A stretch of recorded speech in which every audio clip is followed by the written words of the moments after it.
Hello.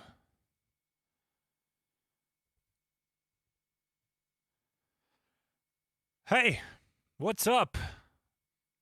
This is a strange feeling to sit in my whole new studio with lights and stuff. Holy shit. So, the studio is finished. And by the way, hey, Christopher, welcome. I hope everything's fine. Can you hear me? Just a thumbs up, please. All right. Thank you. Good. First stream from this place. Nice. So I hope this all works.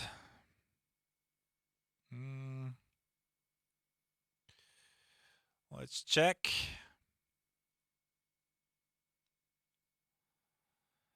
Alex, hey, welcome. Welcome. So I want to make this a chill stream because it's the first try. Like new audio interfaces, new converters, new microphones, new channel strips, new desk, new everything in the new house. And what you cannot see, if you follow my drum streams on Twitch or the last, I think I did, yeah, I did a single drum stream on YouTube as well here. Back there, right behind me, like 7 meters behind me, you cannot see that, but that's where a drum usually, that's where my drum set is set up. Jeez, it looks dark. It's weird. Well, Logitech cams for the win, I guess. All right. So let's do this. So what I want to do today is I think I want to prepare or build a new guitar tone from the ground up. Because now that my studio is ready, I can start writing songs again. And well, I kind of cleared the dust off my guitars. I have not used them for over 2.5 years. So I restringed my 7-string guitar, my Jackson, and I tune it and set it up. So I will try to find a good and nice metal tone today that I can use in the future.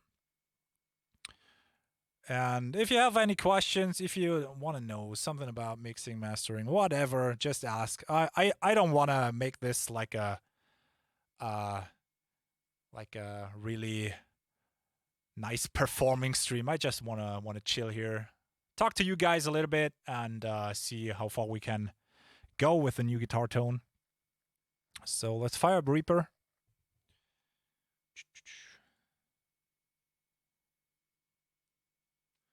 I have new studio monitors. I got the Tenoise 802. They're called 8-inch studio monitors. They sound amazing.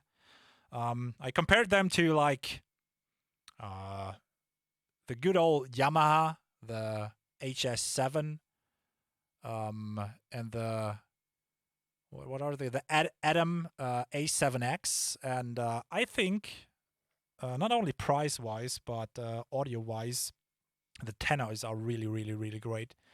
The Adams sounded a little bit like the bathtub EQ. Like they took out quite some frequencies at 400 hertz. I didn't like that, so you could not really hear the boominess of the sound.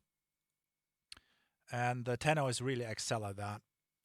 So you see my Reaper, and that's cool. Okay, I think we're gonna make a new project then. Let's save that project as.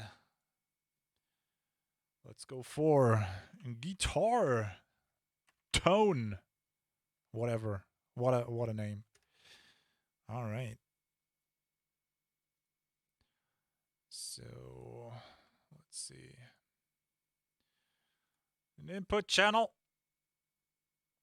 So what I want to do is so how am I gonna approach this? In a minute I'm gonna grab my guitar, play some riffs, because I thought about recording like a little track and then checking out which amp is best, but there's also the feel to an amp, right? So the amp has to feel right. If I record, you have to play that amp and you need to feel that amp. And if that's not good, your playing will suffer. So I want to take care of that. So the first step of the stream will be me playing guitar a little bit, riffing along, and checking out the tone, how it feels, what amp I'm gonna use. Probably, I think you know I'm a PV and Engel fan, so it would be either the Powerball or maybe the 5150. We're gonna see that. Roberto, welcome, my dude. Welcome. Welcome to everybody that just joined. Hello, hello. All right, so let's grab an input. My guitar is input 1. Ah, that's correct. Nice. I'm not gonna fire up that. So let's grab them guitars. Let's check out that.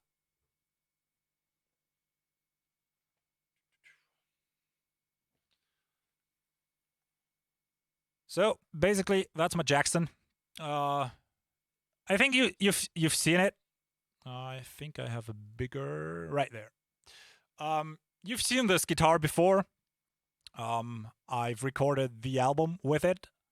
Every song that is like drop A got recorded with that, and it has the Nazgul 7 humbuckers, which are great. They gent a lot. I like that. A really tight tone, not a wobbly bass, and especially on drop-down tunings like mine here with A, drop A. It's really great to have those passive Nazgul 7 humbuckers in there. Well, all right, let's plug this bugger in. I'm gonna go into my BSS Audio AR133 active DI box, and then into the converter. I have a new RME audio interface, which is great. I got the Radad.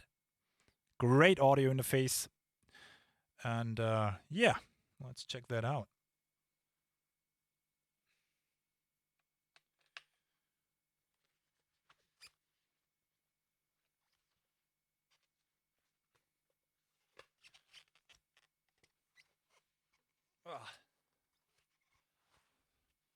So probably I'm gonna play like jack shit right now.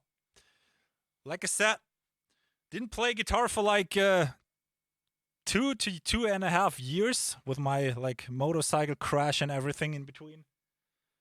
Building the house, building the studio, took a lot of time, and somehow this mic is a little bit low.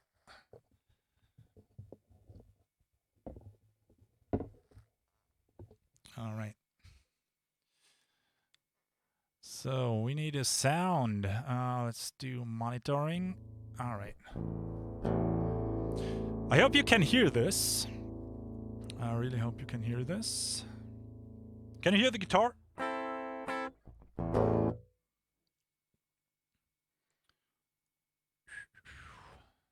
right.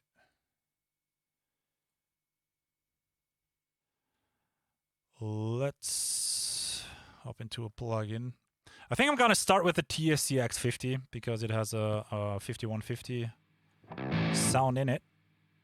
That's gonna sound shit like shit. Ugh. Well, and that's the unfunny start of every new sound. In the beginning, it just sounds like shit. Oh my god. Input.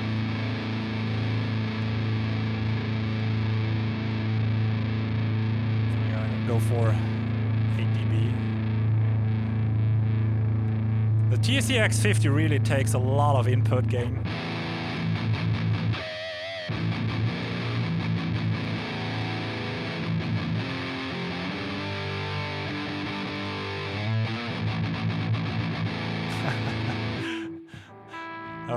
Okay. So that's not really a tight tone. I think I'm gonna go for the mid switch on the PV.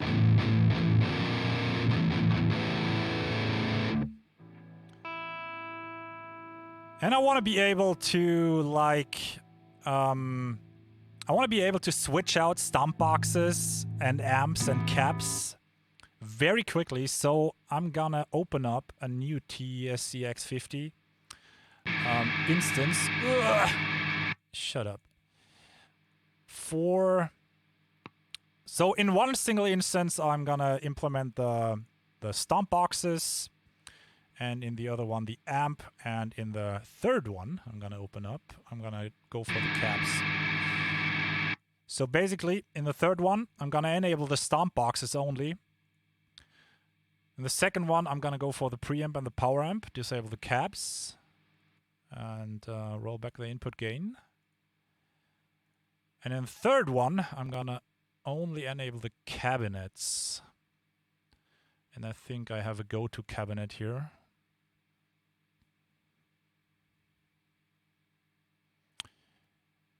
Yeah, how to mix a song from scratch helped me learn much. Great, Brandon, welcome, and thank you. Glad to hear that. I always like it when it helps. That's the best part, you know, investing 2.5 hours into a video. And that's the best part. If people like come up to you and just say, hey, that was good work. That helped me a lot, improved my sound. That's what it's all about. Thanks a lot, my dude. Okay.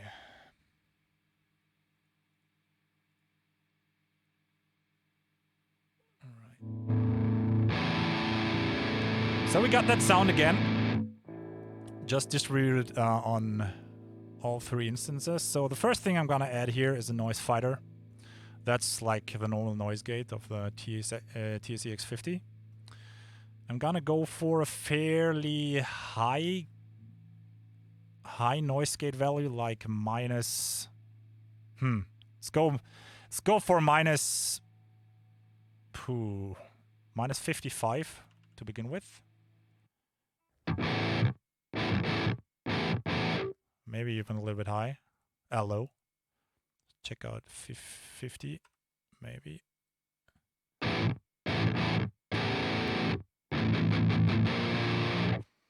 That already takes away something of the sound, so I'm gonna stay at minus 55 dB. All right. And clearly we need some distortion pedals. So I think, oh, I rolled back the input here. Shite. 8 dB boosts, please. All right. So I'm quickly gonna add another instance where I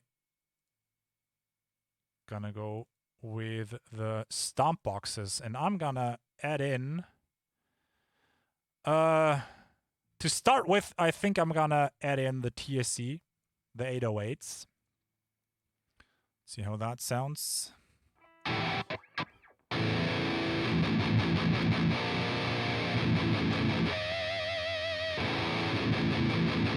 That's already a lot better than this.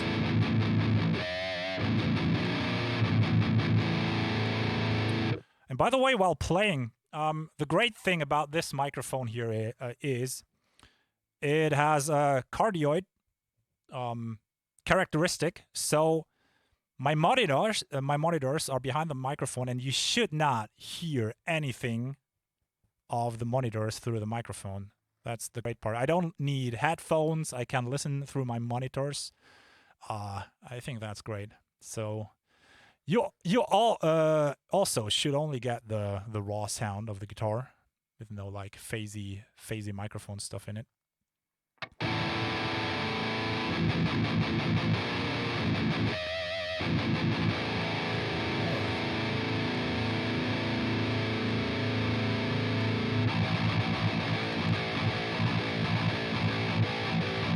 That's a lot of gain. A lot of fizz.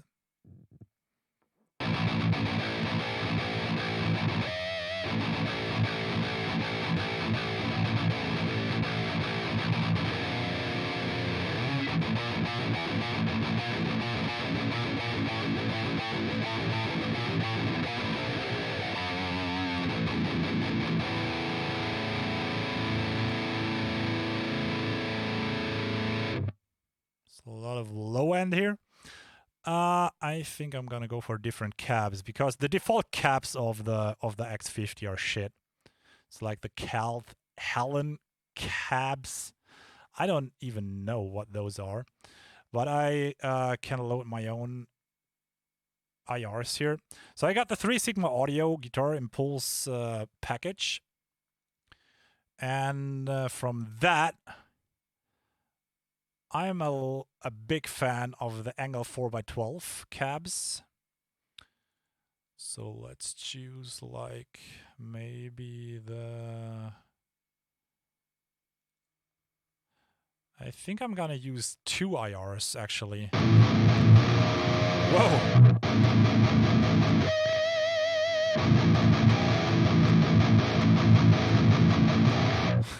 That's a lot of low end. Okay, let's roll that off a little bit.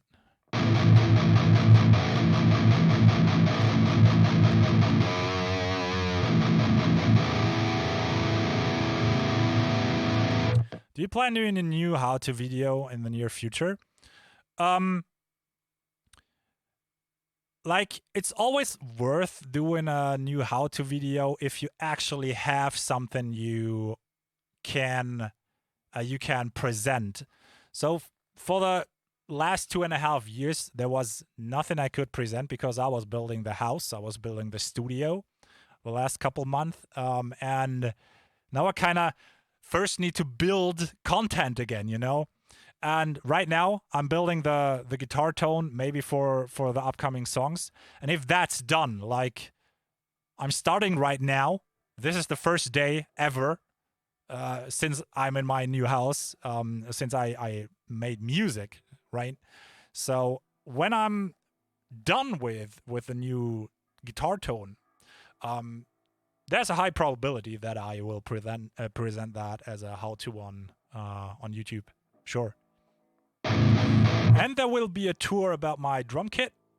That's already planned because a lot of people ask me about my drum kit, how it's set up, how did I go about that acoustic to electronic drum kit conversion. And the third thing that is already planned is a little video about my new setup right here in front of me. Unfortunately, the webcam cable is a little bit short, so I cannot show you around right now. But I have a really nice studio desk. I have a lot of cool gear here, my new monitors, my screen setup, and everything. And that's the third video I surely want to make. So just a little bit more patience. I need a new cam for doing that. But if that's all there, new content will roll out.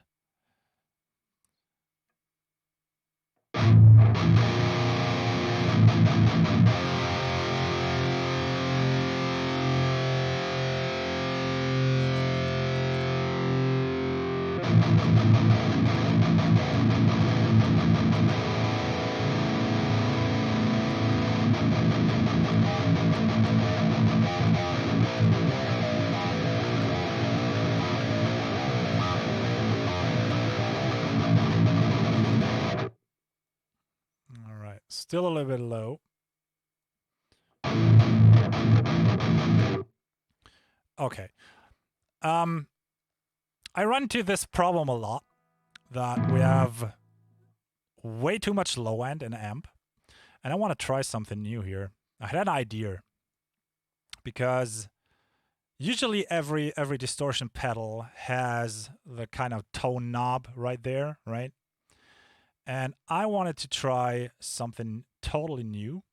Probably in the analog world, this would be a bad idea, but there are a lot of tricks and hacks that work in the digital realm that actually nobody really thinks about, and they somehow work. And what I want to do right now is I want to check out if chaining two distortion pedals behind each other, one distortion pedal responsible for like the low end distortion of the tone, and the other distortion pedal responsible for the upper mid distortion. So, and I think I'm gonna go for the Pandora's box for that because it just sounds better compared to the TSE 808. So I'm gonna add in two Pandora's boxes, two of them.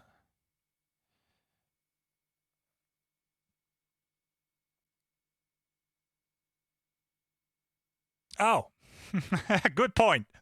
But I can see it. Duh. There you go. There you go. The plugins are not zoomable. That's a problem. The new Fab Filter and IK Multimedia plugins, they are resizable. That's great stuff.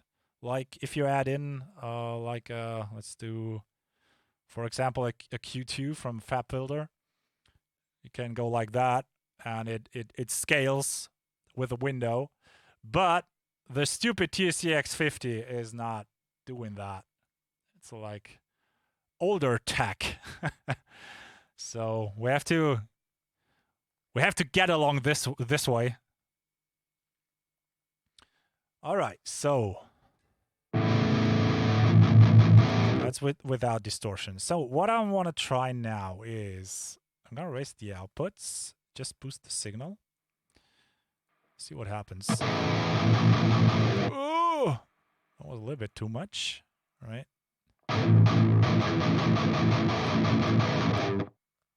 Oh, I see this working, to be honest.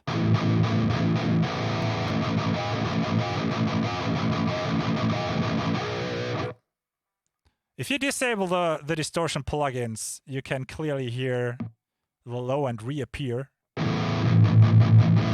Listen at that. What the fuck?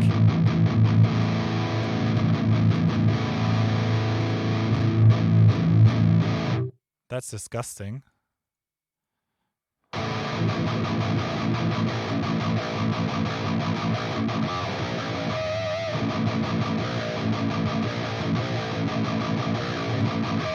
So if you ever wondered how to get rid of low-end rumble and get a tight low end in your guitar, well, try chaining distortion pedals until it happens. I should run the symmetry a little bit more up. And what you can do now is you can change the distortion pedals in order to have one distortion pedal like responsible for the upper mids. Let's try a single one.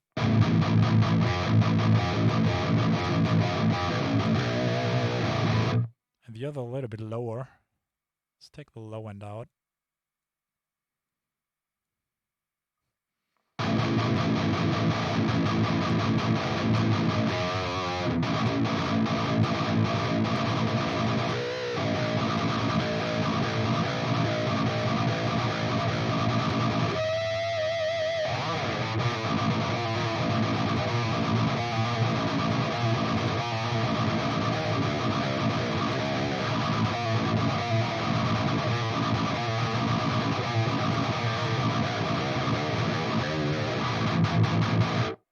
There's a lot of fizz in there still, but it already feels good. The tone feels good. Playing is nice. Maybe could add a little bit of drive. See what happens.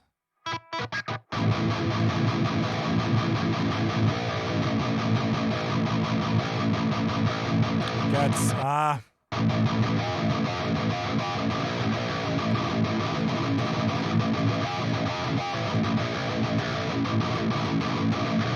I think the stops get a little bit less tight.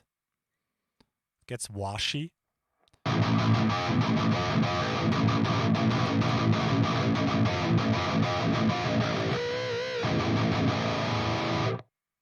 That sounds nice.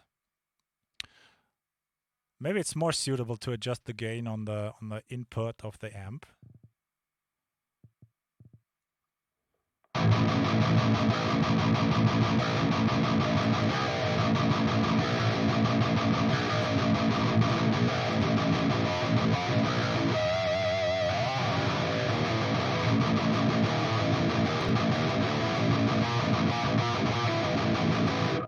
Okay. And now we should do something against the fizz. And here's a trick. Oh, we should switch to the EL34s maybe, because they already should sound less fizzy than the 6L6 power tubes.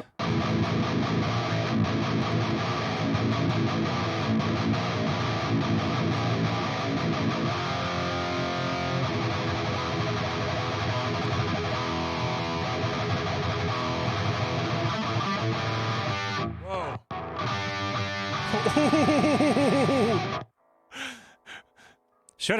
Should have tuned the guitar before the stream, right?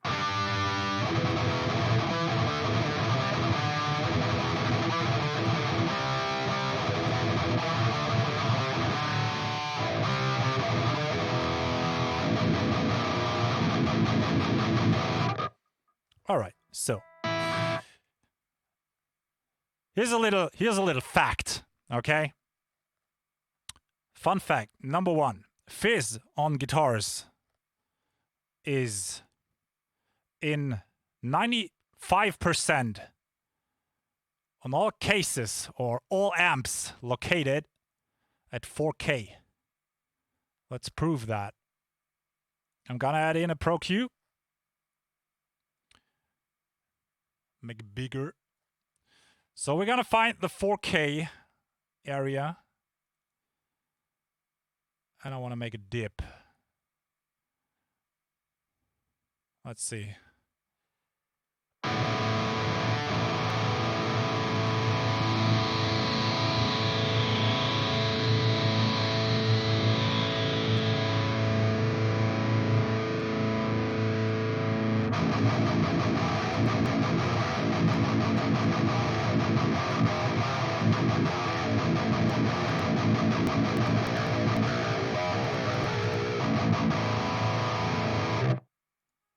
Bypassed.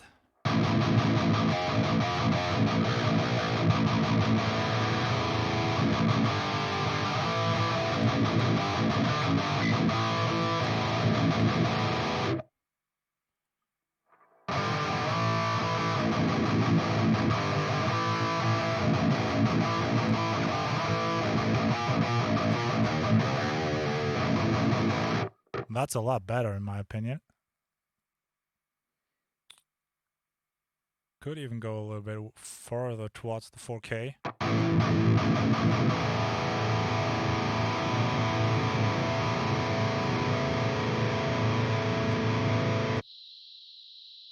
Right there.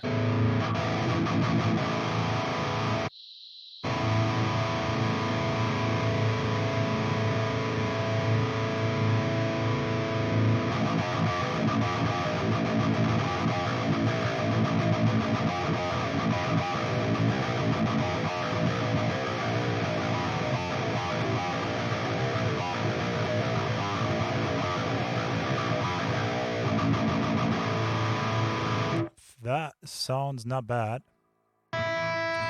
All right. Let's see if we can go a little bit more brutal on the distortion. Could dip out some more low end, add in a little bit more high end distortion.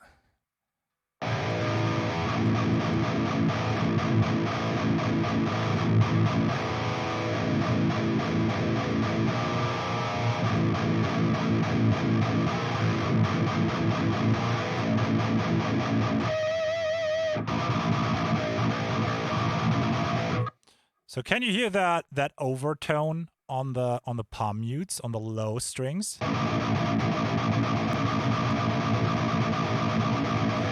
So the farther I raise the high value here, the more aggressive that gets. I mean, it gets too aggressive and too annoying real fast.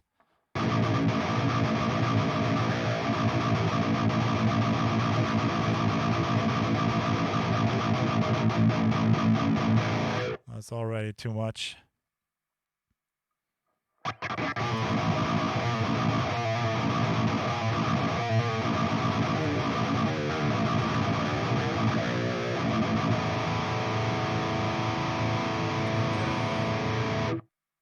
And now let's try to get rid of the really high-end fizz.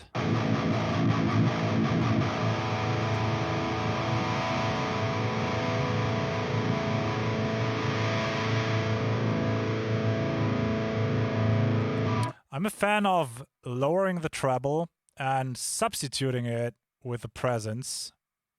It sounds way more pleasant to the ears, in my opinion. Like, compare that. Let's raise. Some people like treble, but for me, in most amp simulations, the treble knob is a fizz generator, basically. So if you do that,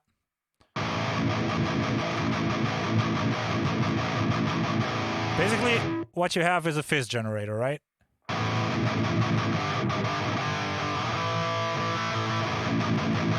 It doesn't sound good. Even if you lower the presence from the power amp to the bottom, you still have that annoying touch to it. And now let's even disable the 4K dip we did here, and then it gets really, really annoying.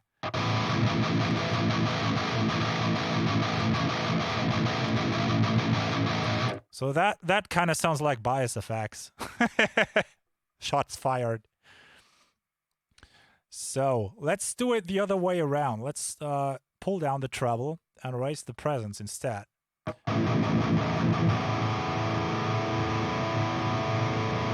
That's much more pleasant to the ears, in my opinion.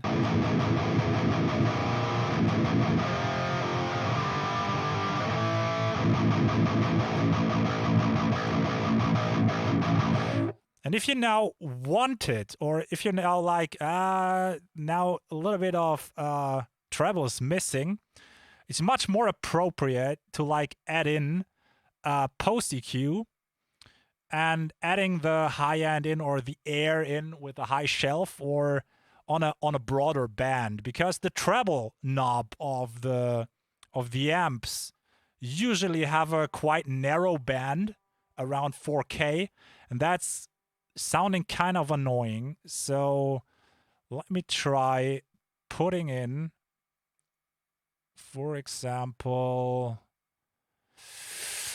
what we could do, a Neve maybe, and there you could go for like, let's say 4.8 maybe, with a very low Q value.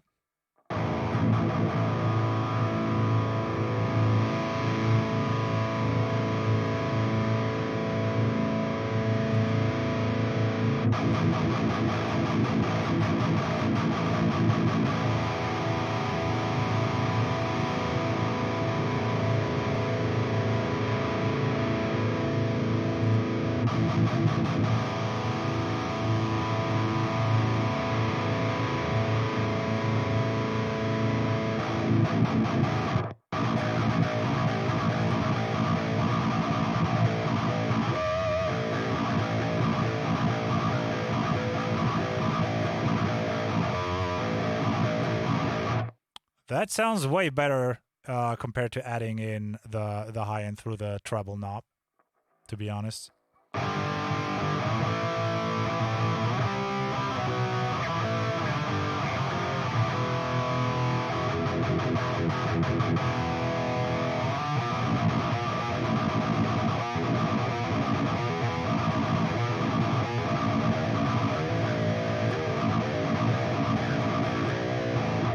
And you have to excuse my bad guitar playing. I've not played guitar, or I've not been playing guitar for the last 2.5 years, so that's the first time. I'm sorry. It's not like riding a bike. You cannot just play guitar after 2 years. All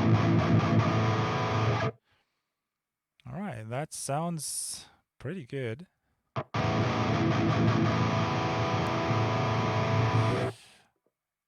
But I don't want to add in the post EQ right now because I want to try different amps. And what I also want to try is I want to try adding in a second cap IR on the same tone. So I'm using an angle 4A, the angle 4x12 4A from the 3 Sigma audio bundle. And I'm gonna add in the 4B on the same tone. I think I should lower the master.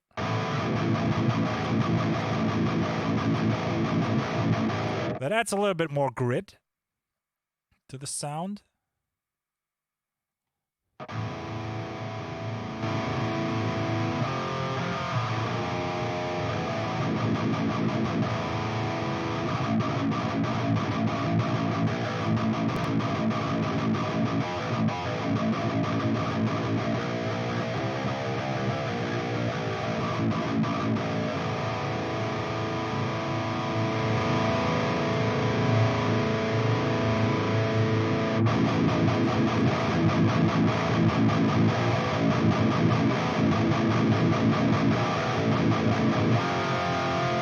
All right, that sounds good. That already sounds very, very good.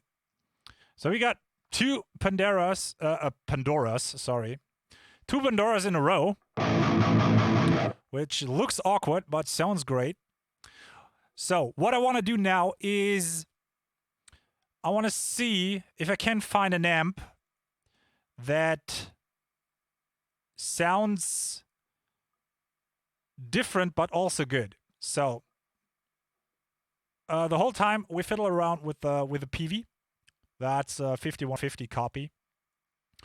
And what I want to do now is I probably want to try an Powerball, an angle Powerball, because I like those. And maybe some Mesa Boogies. But usually, from my experience, those amps are not tight enough for like the metalcore stuff that I write. They just way too flabby. I don't know.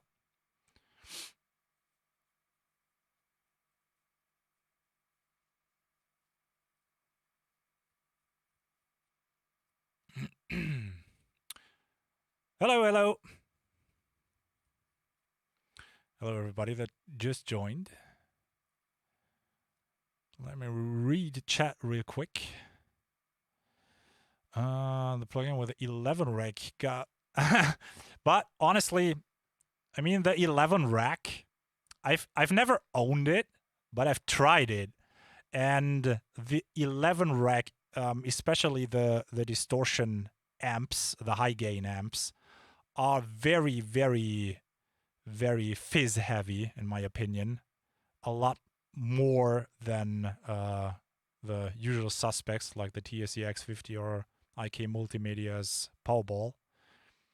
And well, I don't know how they implement the overdrives, but usually, or let's put it this way, the level of the overdrive pedal and with this, the input volume of the amp should not have that much effect on the amount of fizz the amp generates.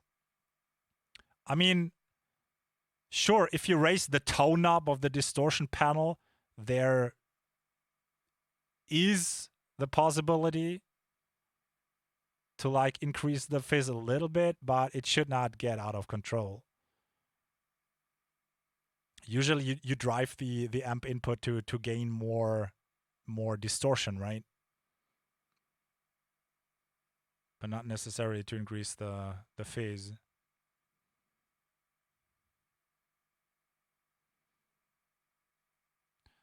Desert below the sea. Thank you, dude. Apparently there's a lot of people watching the video still. I like that. Thanks a lot. Glad it helped. So I did something right there.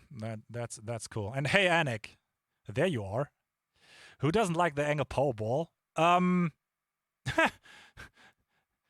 Go get on a forum where people discuss amps and make a post how you love the angle Powerball. And I guarantee you, the second post in that thread will be some kind of angle hater. I think there are. I've never seen a person that was like, yeah, the angle Powerball is okay. It's good. It's okay. I like it. I've never seen that person. Either it is like, oh my god, I love the Powerball. It's the best amp in the world. Or that piece of crap shit amp, you cannot use it. It's shite. Don't buy it. It's bullshit. It sounds bad. So you got these two kind of people on the angle Powerball. But I've never I've never stumbled into someone at a gig or in a forum who was like, yeah, angle Powerball is okay. It's good. It's good. Use it. It's not my thing, but it's good. Outside the internet. What is that even? It's like opening a window. Like fresh air and all this disgusting stuff, this real life shit. Blech. So let's try that. And for that, I'm gonna disable the T650. And I'm gonna go for my IK Multimedia Amplitude 4. And there's a Powerball in that. That should sound quite nice, but it needs treatment. So don't be surprised if it sounds like shit in the first place, but you can do stuff with it. Believe me. So amp. Let's go with, where is it? Angle Powerball. They're now certified. Like 2 years ago, this thing was called Anger. So I think they bought the license to use angle amps right now. They're certified right now. The next time, please send me quick message so I can see you when you're... Don't you have notifications enabled? Oh shit, you have on Twitch, right? I didn't think about that. Sorry, Anik. I was like, you know, today is Friday. I had a lot of work to do this week. It was stressful. I just wanted to chill out a little bit, so there's not much going on this stream, right? It's just, you know, me talking to you, doing a little bit of tone stuff right here. I just don't want to get too busy here. All right, let's try that. Usually, if you just load up the plugin and you start strumming, the amp sounds not good. So let's try that. That was loud.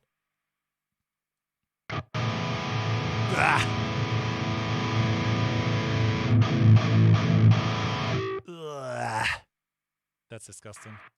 That's the PV. That's like a fizz generator. Fuck me.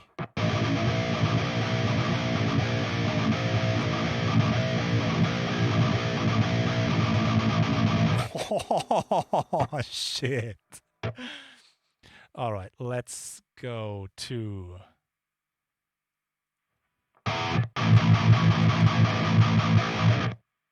It was not even on the high gain. So let's roll back that input gain. Let's get rid of some bass frequencies.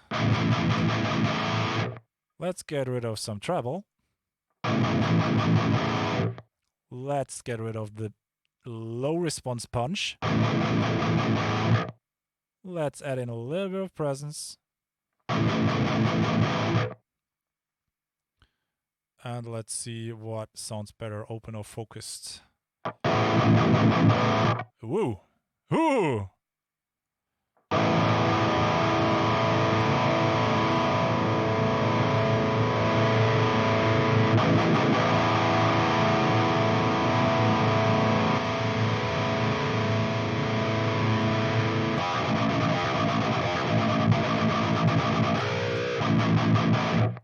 I actually don't know what I like better.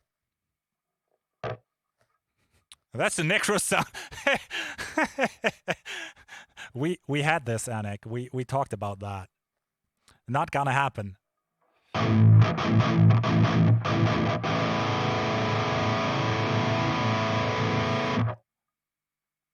Hey, and welcome, guy with the Russian name that I cannot pronounce. You're welcome. I have no clue how I'd go about your name. I'd only butcher it since I'm not speaking Russian. God damn it.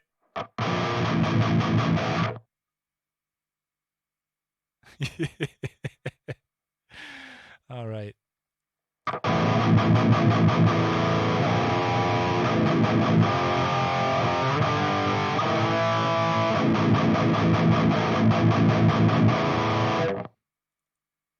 It's interesting how mid-heavy this amp gets.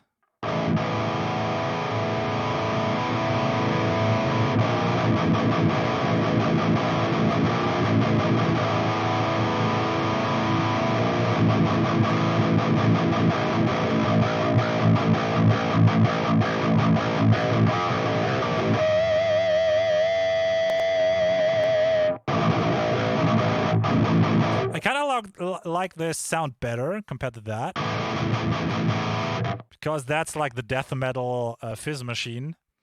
But for a real recording, this sounds a little bit too mid-heavy. It's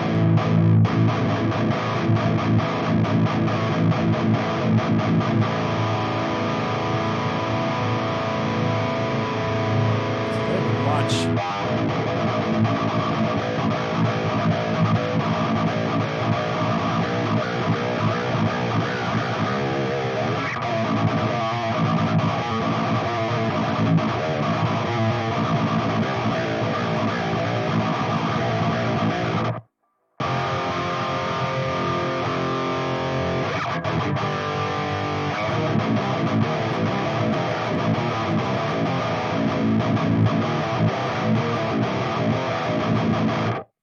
Now, I probably have to cut out that part out of the video because otherwise the video gets claimed because of playing Kill Switch Engage. Yay, YouTube content management system. I love it. Let's compare it to the PV.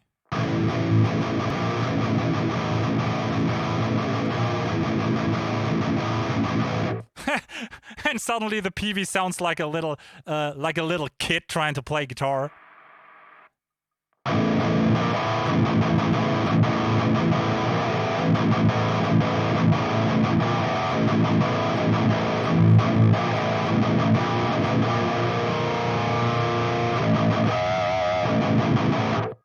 Do you know what I can think of?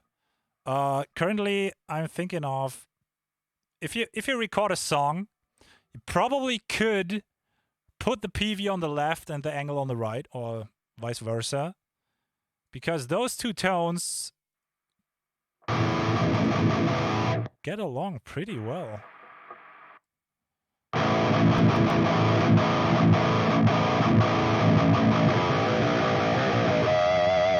I did choose a cap, yeah.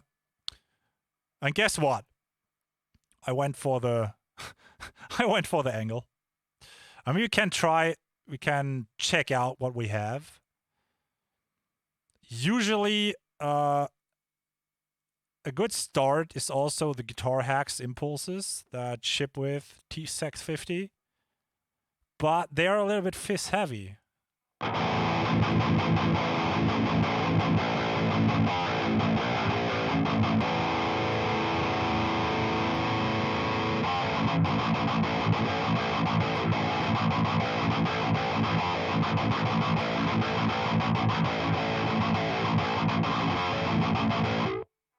Compared to the angle, they sound weak.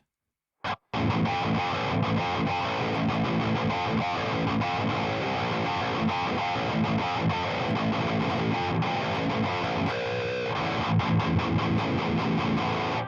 don't know. Don't like it, really. What do we have? Ryan Harvey. Ugh!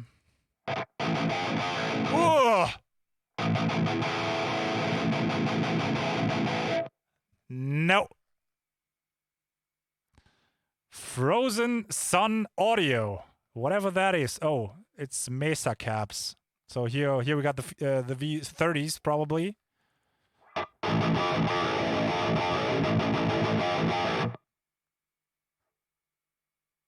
What? So a Mesa IR that sounds like a PV 4x12. All right, or like an orange.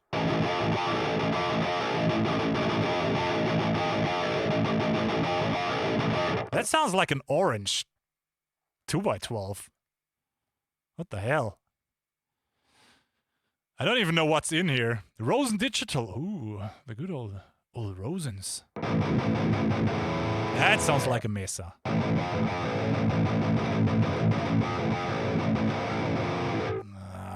But it's not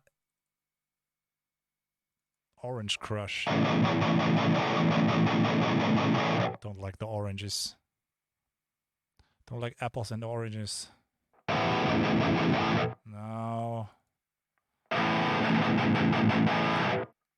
That's like the thing I hate about getting a new guitar tone. You have to click through all those shitty cap impulses until you find the one that you like.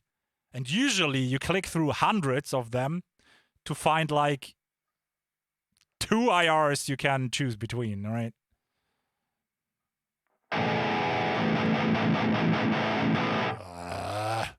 No. Sin Mix. Whatever that is.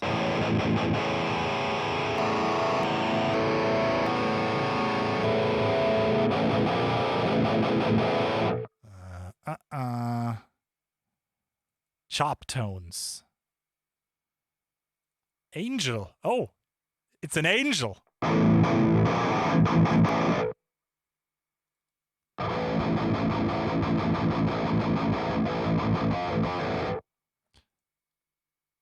Compare that with that.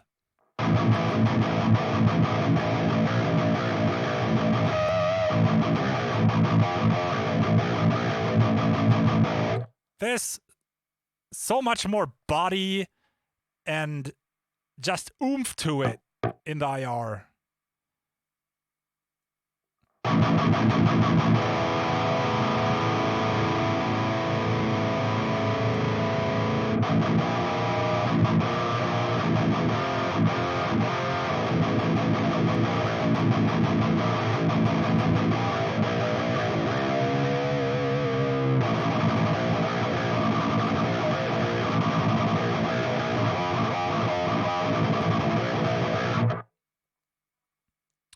I mean, let's check out what 3 Sigma has to offer also. I mean, we're not done here.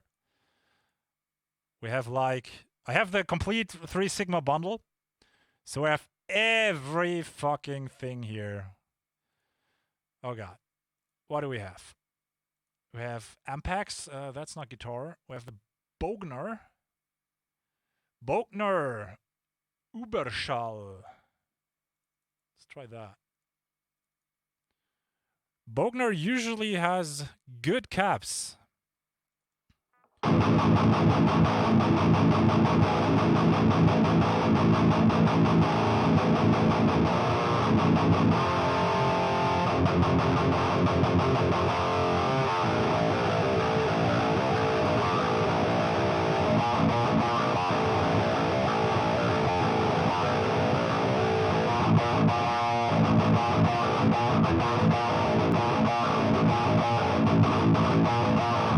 Do you like the new Ace versions? No. I prefer the other ones because I talked to Joe Quick about them. So what they did on the Ace versions, and for the most part, it's they treated the low end a little bit different. So the Ace versions have in comparison to the non-Ace versions, they have a little bit flatter frequency response in the low end. So you don't get that much oomph out of it. Yeah, now you might say, well, for recording a song with digital amps, that might be actually good because you don't get that rumble when muting the strings.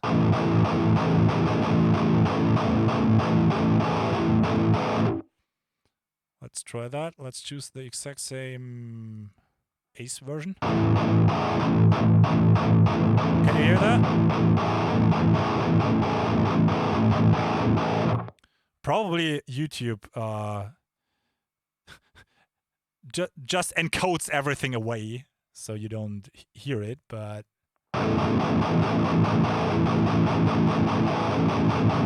the non-Ace version has just a lot more rumble to it, but I like it more to edit that out with a multiband compressor on the palm mute low end instead of not having the oomph in the tone in the first place, right?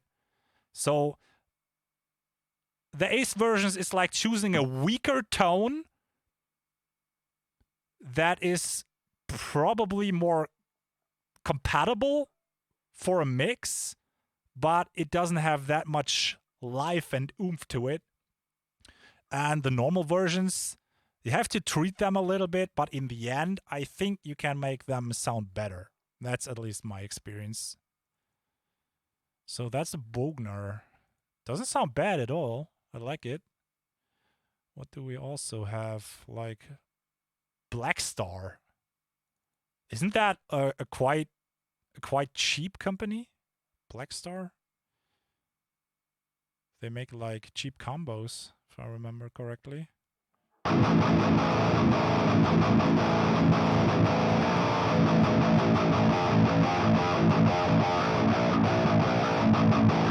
That's a little bit bath tabby. Don't like it too much. They're not bad. Never play one, to be honest. Then we have Diesel. I'm not a Diesel fan. Not at all. The Pro version, Angle Pro, that's like probably the XXL, the big one. The oversized.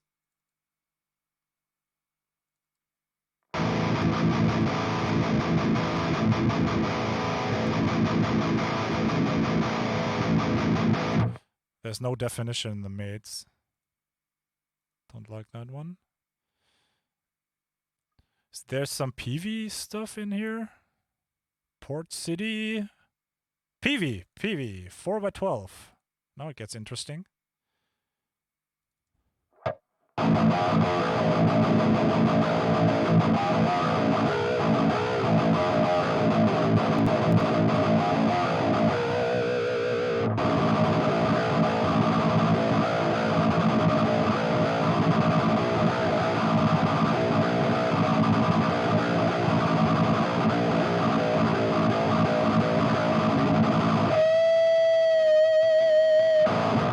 Not bad. But to be honest, nothing really compares to the Angle. That's just a fact.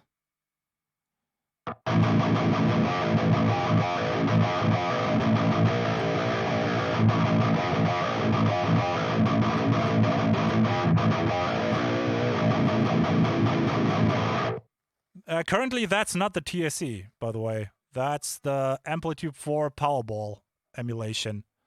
I just used the TSC as a cap loader, as an impulse loader, and I like the Pandora's box stomp boxes in series, 2 pedals. So you're currently not listening to. Haha! It's a trap. But here's your PV, okay?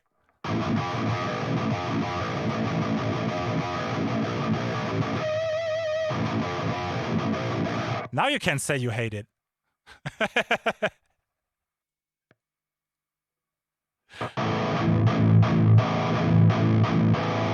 Oh, that clips a little bit. All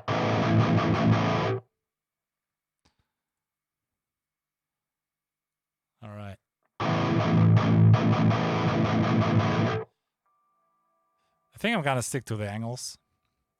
What's up with the 5 version?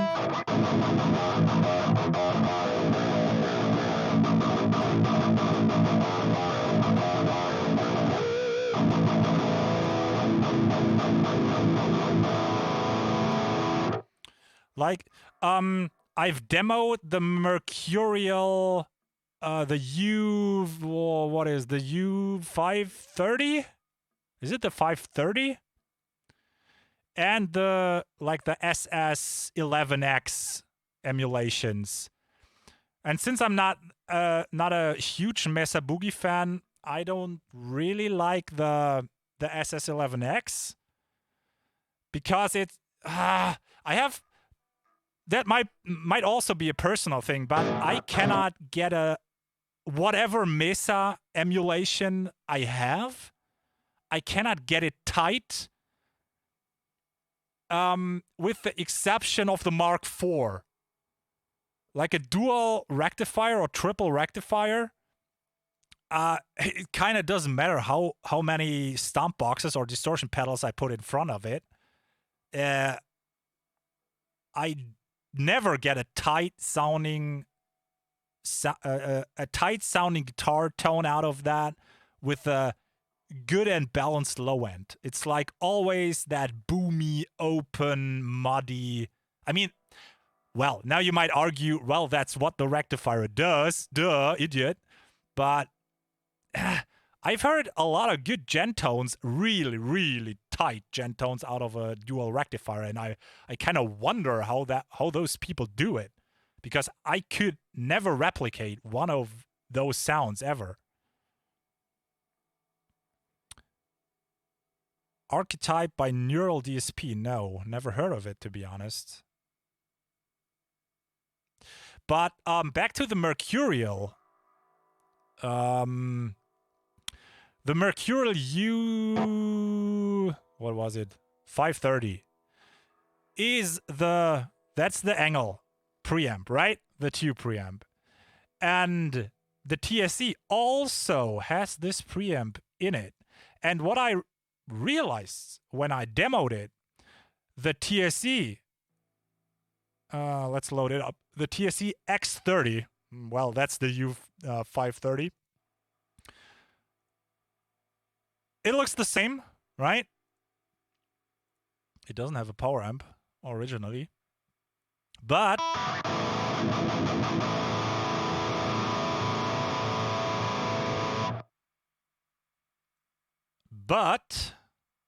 wait for it. Wait for it.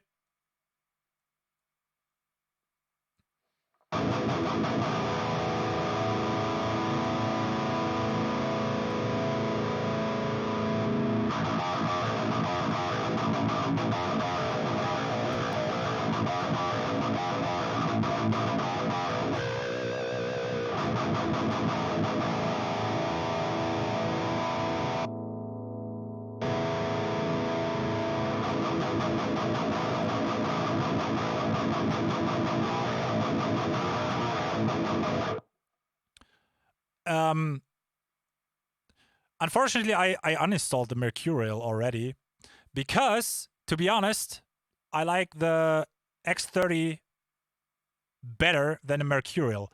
What the Mercurial does better than the X30 is the tube emulation.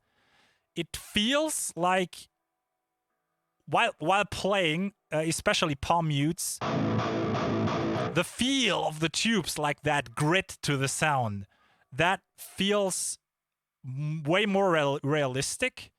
But in the end, if you put the preamp into a mix, I on my side think that the X30 is easier to handle and sounds more defined in a way. But, well, you can argue on that, probably. And probably the Mercurial U530 sounds like closer to the real thing. I'm pretty sure it does. But in my mixing workflow, when I have to put the guitar tone in a mix with bass and drums and shouts, I prefer the X30, to be honest.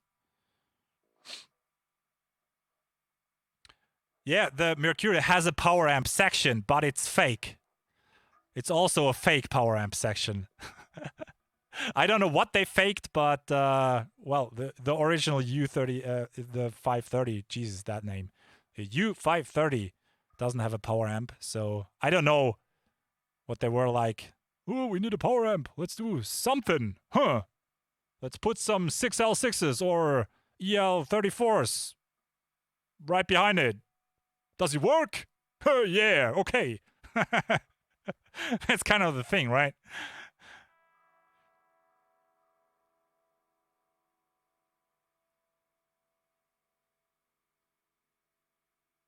A graphic EQ stomp box in an inverted V shape. Yeah. I fiddled around with that stuff. That's a good point, Orion. Orion Hellraiser. Orion Hellraiser. I like that name. I don't know why, but I like it. We could do that really quick. Let's load up a Mesa, right? Let's load up a dual rectifier. Come on, let's do it. It's the fiddle around stream, you know? I think you kind of notice right now. If you didn't notice, it's a fiddle around stream, by the way. Not kidding. I should name my plugins, by the way. So that's the 5150, right? 5150. That's the X30. Then, or let's call it U530, because that's what it is. Here we're gonna go for the Recto, and that was the Powerball. So we can compare that stuff. So, luckily, I have the Mesa Boogie stuff from IK Multimedia. So here's a dual rectifier, right? That's how they look.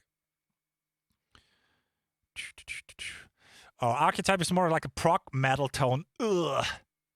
I'm totally not the prog metal kind of guy.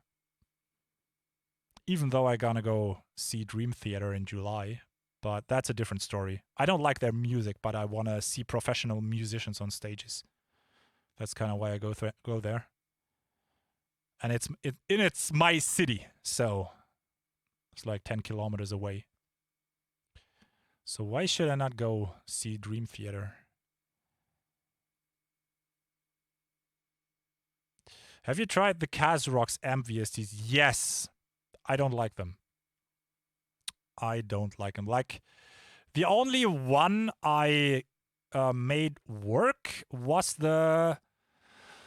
Oh, those names. The Psycho C, which is a PV5150 emulation with like a mid hack somehow. I don't know. It was called the Psycho C. I made that one work, but not really more of the bundle. They kind of sounded too boomy, too mid-heavy. I don't know. I could not make them fit in the mix. Just didn't happen. Neural DSP. It's mentioned quite often. I should check them out. What do they actually do? Like,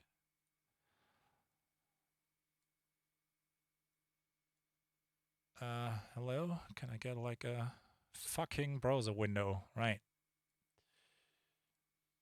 Neural DSP. Technologies. Ooh, technologies. No, not now. Oh, they have a mission. Products. Ah, those are these Fortin things. Uh-huh. I saw, you probably all know Ola Englund, right? The Swede, the crazy dude. And I saw him use or review the Fortin Nameless suit, and it sounded amazing. I have to say that. It's iLock. Okay, bye. Enough said. That's unfortunate. If I hate a single thing to death, that is iLock. Those iLock idiots can suck my giant dick. I hate it. That's like the that's like not software protection, that is child protection right there. The Mercurium Metal Zone. Oh, I remember, or no, I don't remember. I had the original Metal Zone as a stomp box, and it was shit. The only thing you can make work with the Metal Zone stomp box is probably death metal sounds, right? If you're into death metal and you like that fizzy death metal tones, probably the Metal Zone is what you need. But if you're gonna go for mid-heavy gent and distortion, like metalcore distortion sounds, Metal Zone is not really the pedal you want to use, right? What do you think of the guitar sound on Hawkins' song? I don't know that song, to be honest. Hawkins. Never heard of it. Is that like a famous band? Am I now the stupid guy here? I mean, the XFX is a very, very good preamp.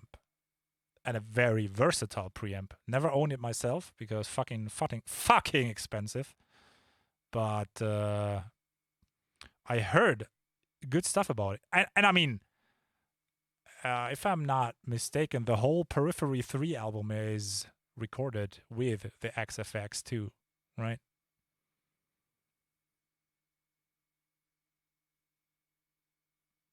You want to get hands on Ford and buy that fucking I like shit is Duke, right? I'm not gonna touch any software that is iLock protected. That is pure bullshit. Okay, here we go, Mesa, right? Let's check out the Mesa.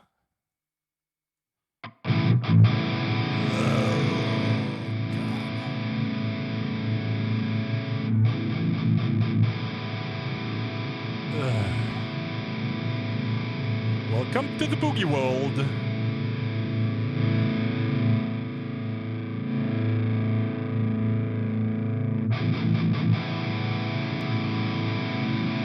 So, now, how do I get such a tone tight? Toit.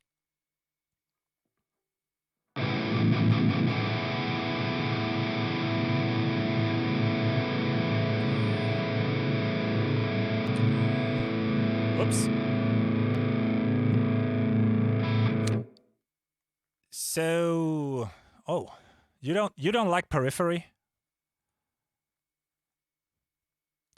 I mean, I get why people don't like them.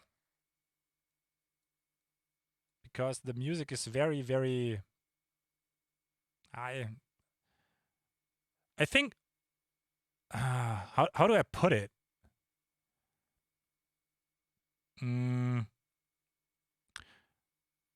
Probably Periphery is like the band that don't give a fuck about what they are doing.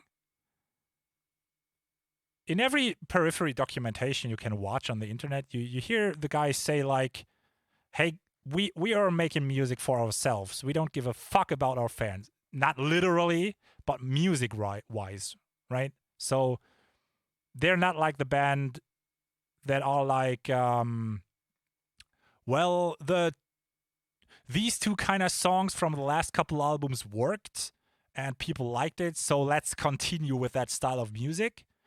No, fuck that. We're gonna write whatever stuff we like and whatever the fuck comes to our minds. And if you don't like it, well, that's your problem. Deal with it. That's periphery in a nutshell. And I like that approach, by the way. They're not customer orientated. I like periphery very much. I learned to like them. Let's say it this way. Okay. So what people do on the Mesa is like a stomp box with an I should add in another amplitude 4 in front of the recto. Let's call that EQ. Disable the amp, disable the caps, disable rec effects, and add in a graphic equalizer. Let's go for 10 band, because why not? Usually what people do is something like get rid of the low end a little bit and fuck the high end, because what the hell? And raise the mids a little bit.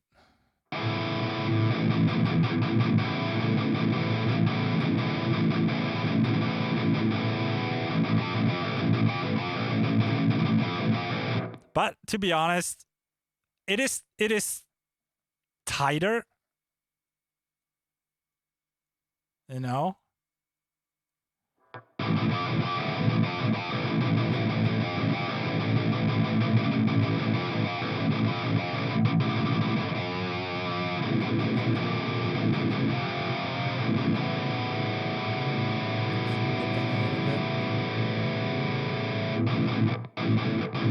But compared like to a Powerball,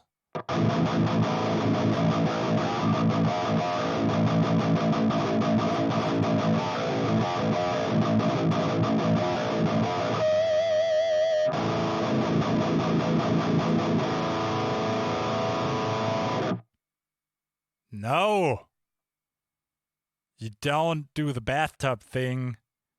You cut the highs, you cut the lows, and you boost the mid frequencies like the usual Mesa Boogie equalizers like that. Mids to 10 because it sounds good on the original amp.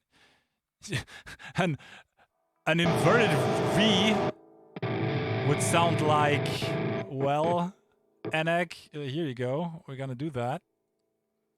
Just to be clear, we're gonna do the opposite. Oh shit, that will sound disgusting. Oh, that will sound disgusting. Fuck my ears.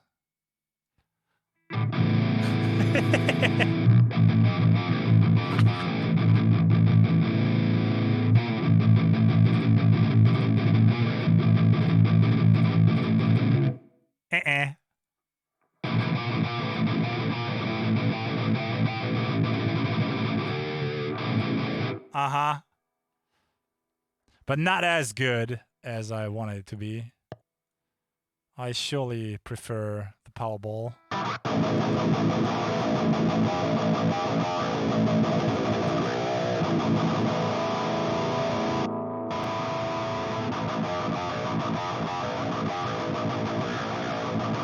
That's the U530 and the PV.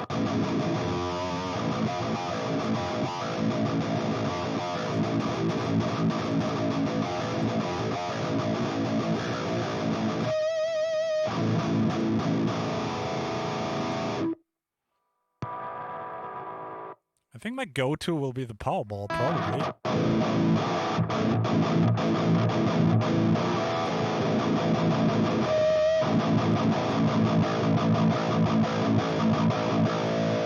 That sounds good. Could even drive the output of the distortion a little bit.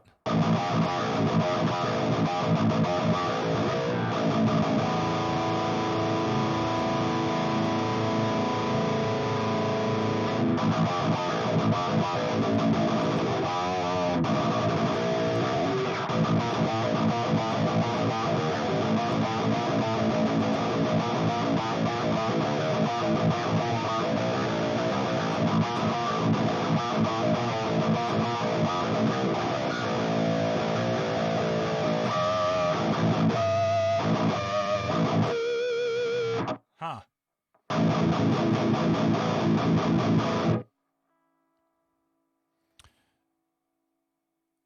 Okay. Do you know what I'm gonna do? I'm gonna record a little riff right now, so we can do some stereo stuff with it. I want to see how the Powerball complements with an 5150 or the U530 distributed to the left and the right.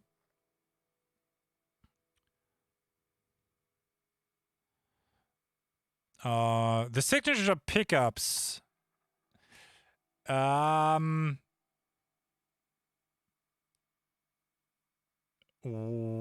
Do they have signature pickups? I thought they were like for a long time they went with the bare knuckle pickups. At least Misha.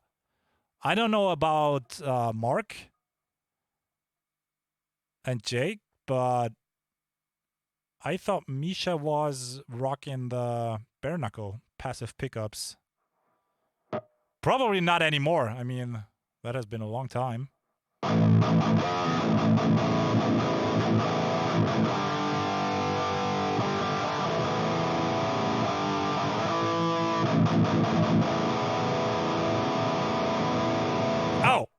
Oh, they're called Ragnarok. Okay, sorry, didn't know that. I just knew the brand. So yeah, basically yeah. But doesn't have Mark? I think he has custom Duncans, if I'm not mistaken. Not sure. Hey, Gigatless, what's up, my dude? So, let's choose a click.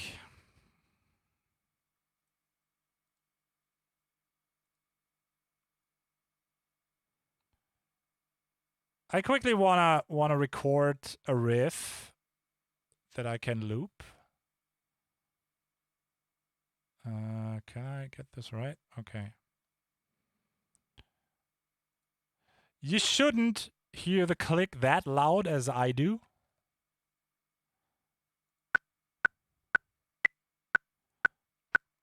You should not.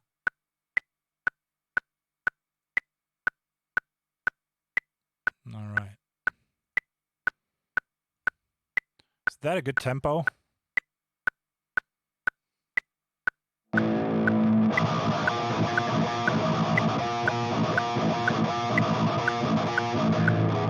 A little bit slow. Let's try 130.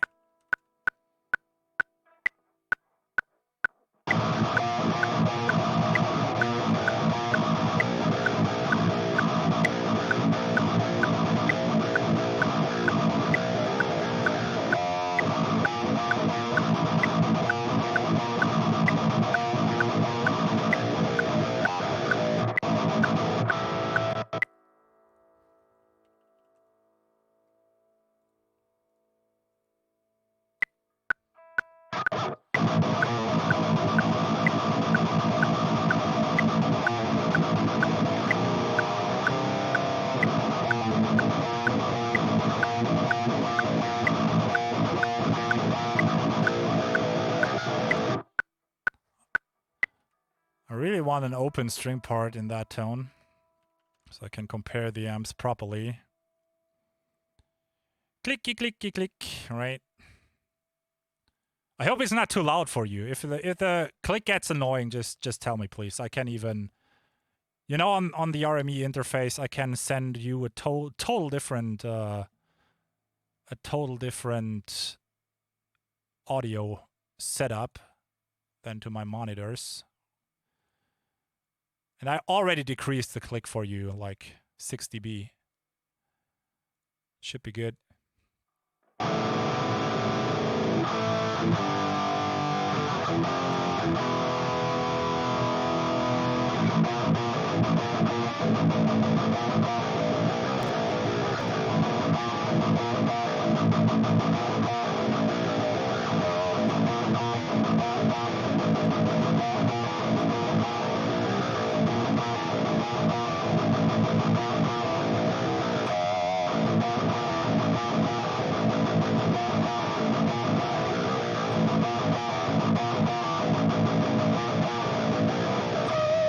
I think I want to record that riff real quick.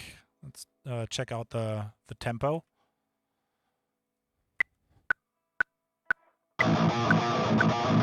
Okay, that's too fast. 105.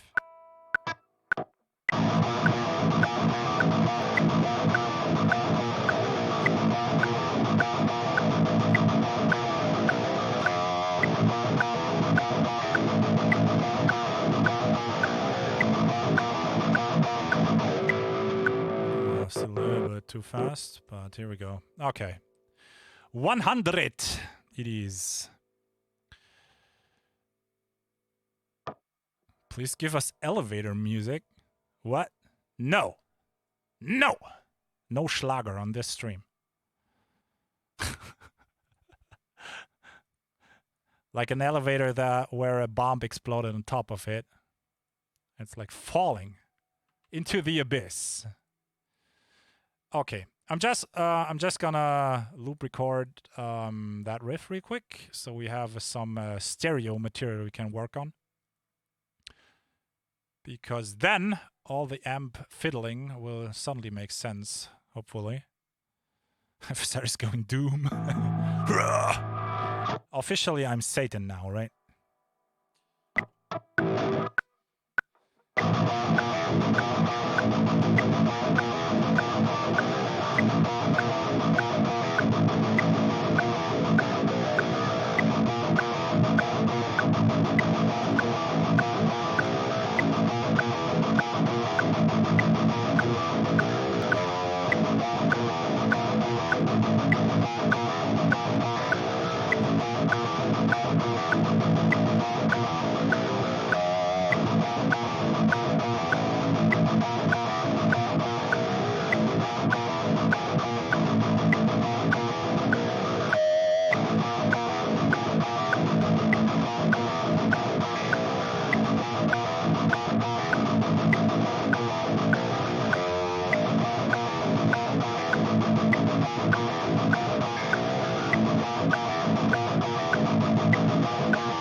Yeah.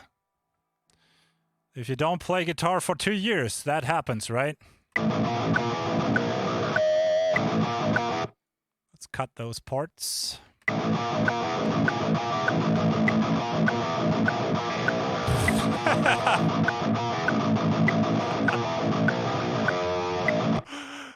All right, guys, but that's what we're working with, all right? Jesus fucking Christ. I need to learn. I need to train.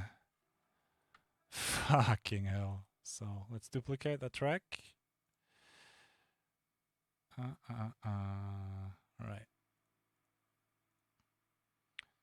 So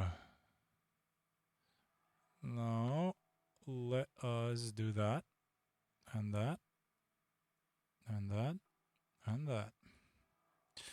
And then we're going to pan that all the way to the left.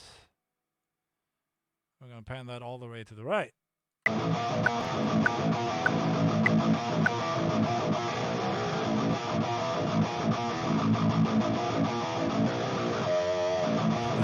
god.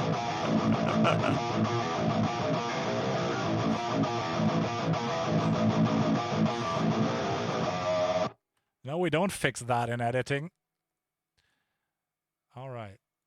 Now what I want to do is I want to have the following setup. I want to try the X50 on the left and the Powerball on the right and see how that works.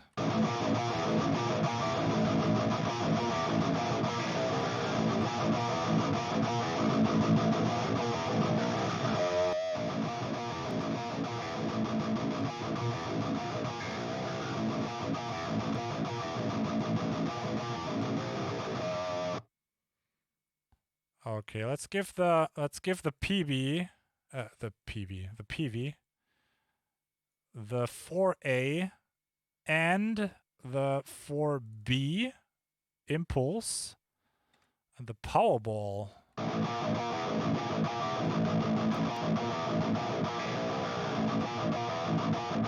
Sticks to the 5. So we have different IRs on the left and right channel.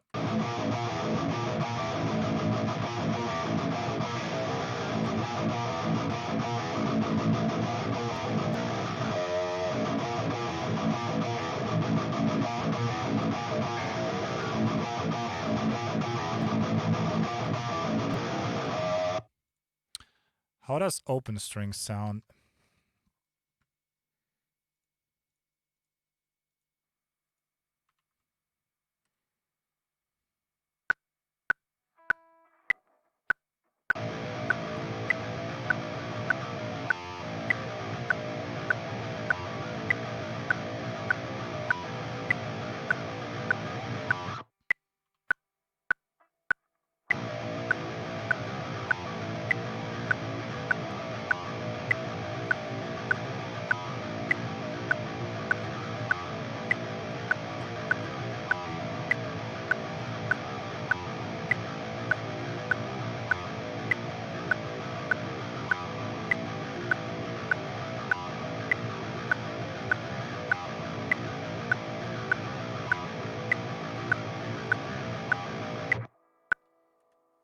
Let's see.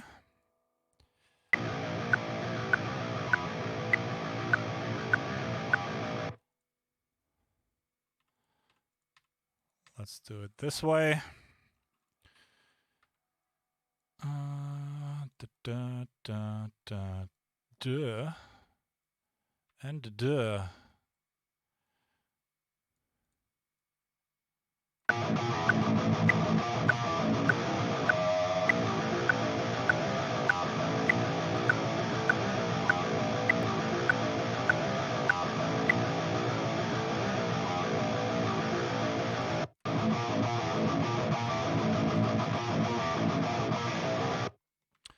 Okay, and here's the part with the palm mutes. Let's make that a bus. I'm gonna treat the palm mutes of both guitars, left and right, on that parent track with an FabFilter Pro MB multiband compressor, because then you will see how you can get rid of the palm mute rumble down here. So there's a lot going on here.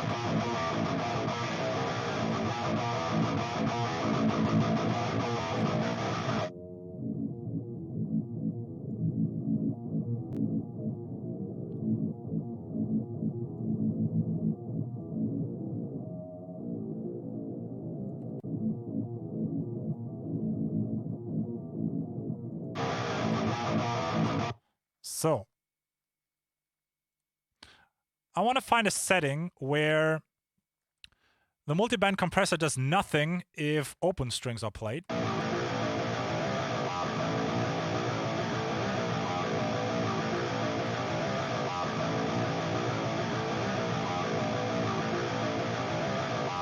Like -11, 3 shell, and on the mutes.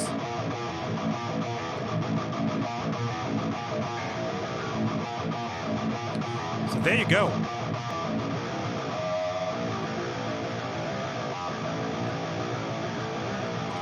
So you can clearly see that the multiband compressor in the area from 100 to 410 hertz does absolutely nothing when open strings are played pretty hard.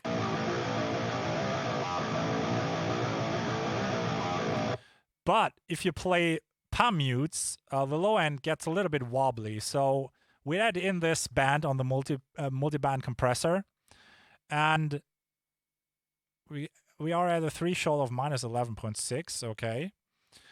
And if the mutes are played, and only if the mutes are played, those are getting ducked out a little bit.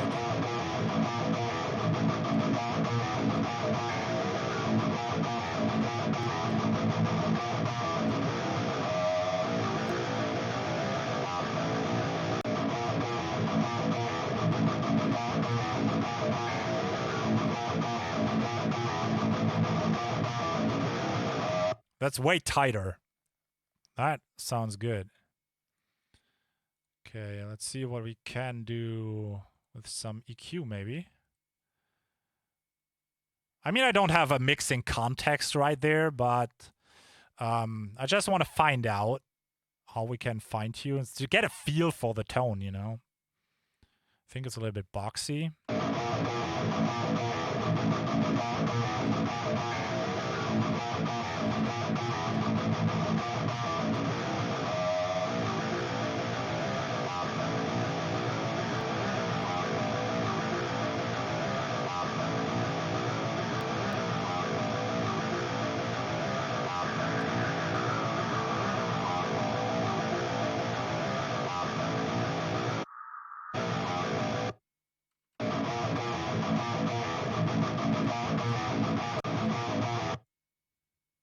Let's loop this parts right here. And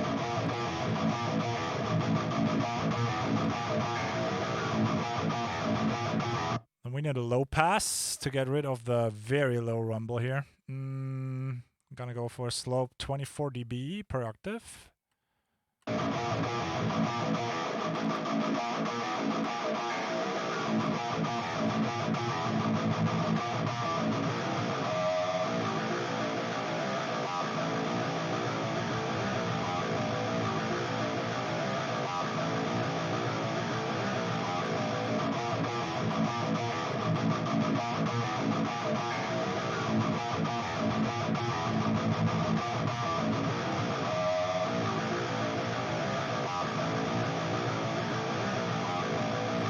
So there are people who even cut up to 200 hertz on the guitars. I usually don't do that because I like to have a little bit of oomph in the guitar.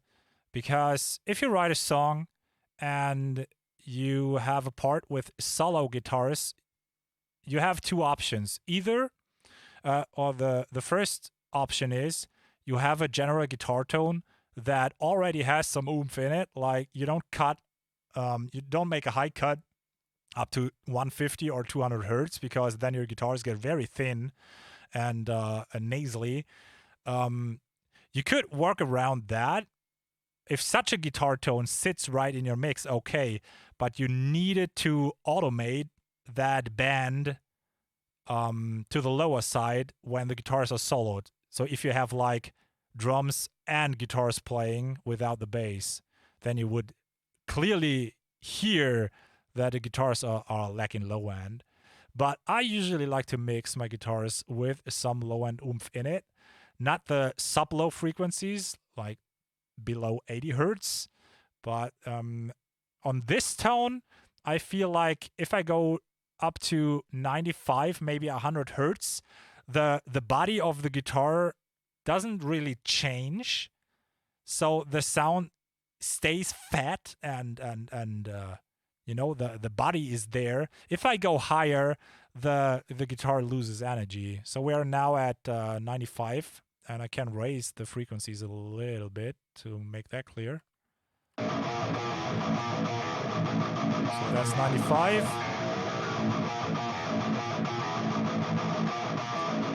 That's 140.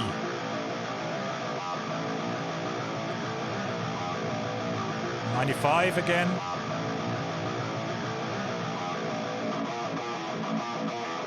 That's even 180. I don't like that. I really want that low body in there. And maybe a high cut at, I don't know, 12 to 13,000 maybe. Oh,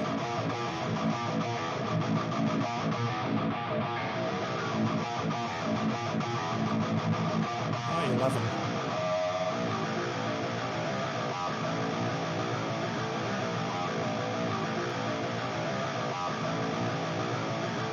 Boost 4K big time.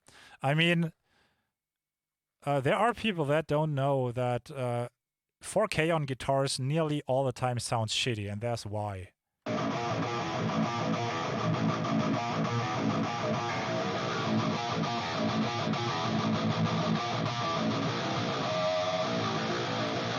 So if you get asked what is the fifth frequency, it's 4K.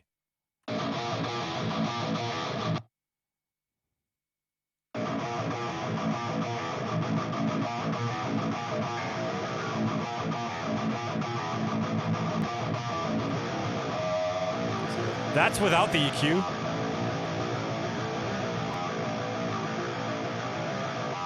That's with the EQ.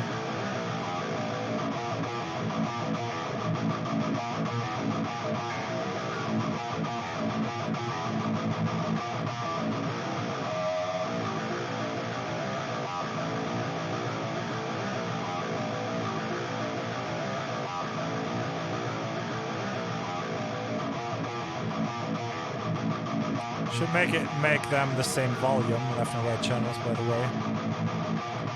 Mistake.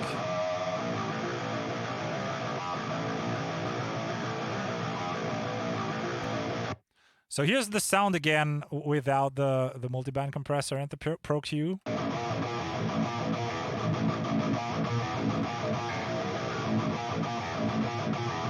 Not even bad, but it gets very tight, a lot more defined with some palm mute compression at the low end and a little bit of EQ.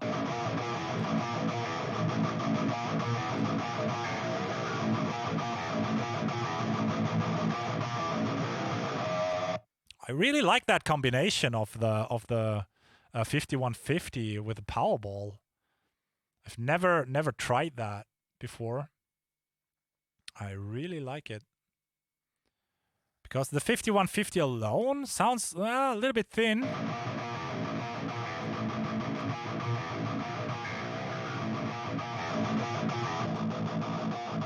But the Powerball definitely makes up for that.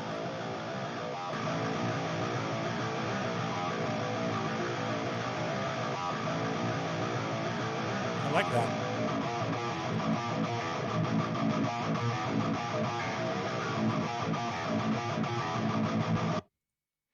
Are you still using the Behringer interface? I use it on my gaming PC. I mean, that sounds funny. As a normal audio interface. No. On this PC here, I'm still using Behringer, by the way. I'm gonna... Well, that's why I want to make the YouTube video about my studio. I mean, it's not that much equipment that I have here, so I can make a quick run through. So the audio interface is not really an interface. It is the RME RADAD, the HDSPE RADAD. That's basically a light pipe. So you have 4 ADAT in and 4 ADAT out. Nothing more. And a little breakout cable for MIDI, but that was it. So you don't have preamps. You don't have anything. You don't have XLR or line connections on that audio interface. It's just a light pipe. I can open up that real quick. Let's do that. So basically it is, oh man, this fucking browser. It's a little bit small. So it's a little PCIe card with an expansion board.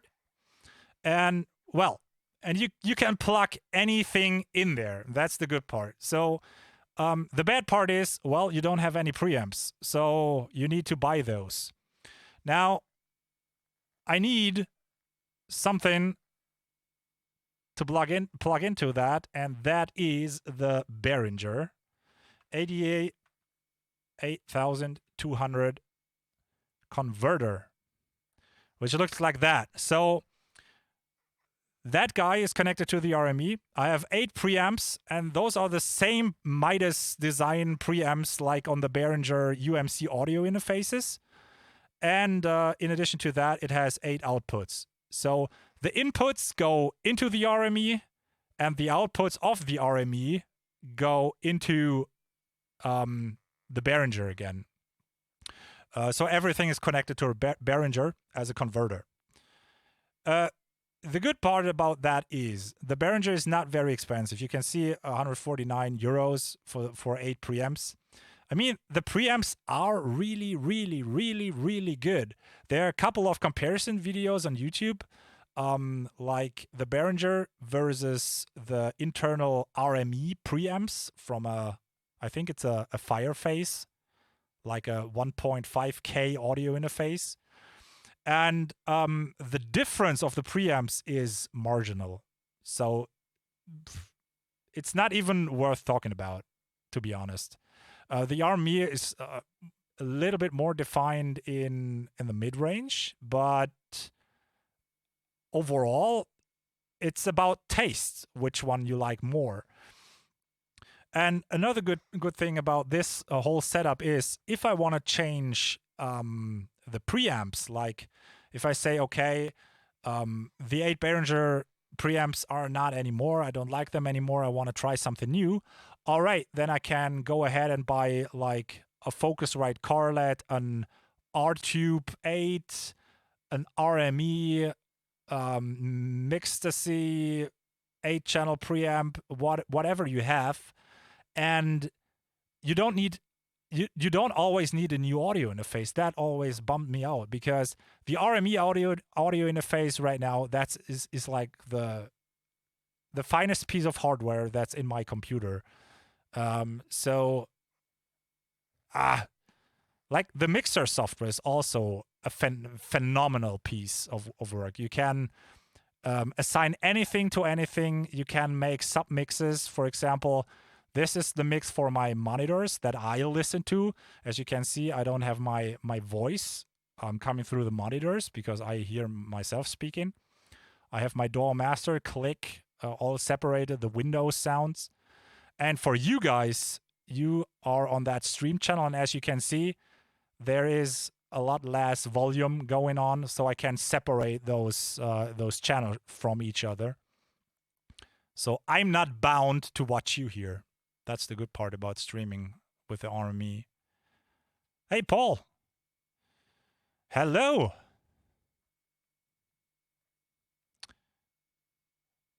It's always cool to see a familiar name. I read a lot of comments below YouTube videos of mine. It gives you the feel that you know people in the chat, but actually you don't, right? But it gives you the feel. Like Paul Desmond? Yeah, I heard about that guy. Liking stuff on Facebook and such. Hope you're good too. All right.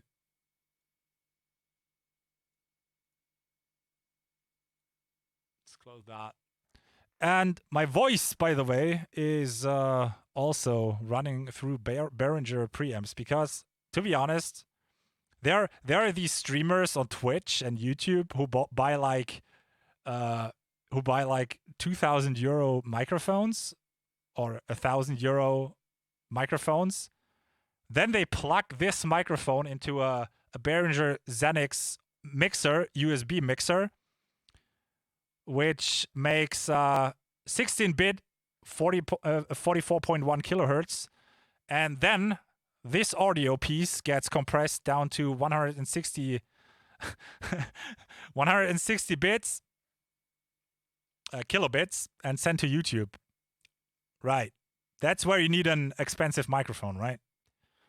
This microphone right here. Guess what that is?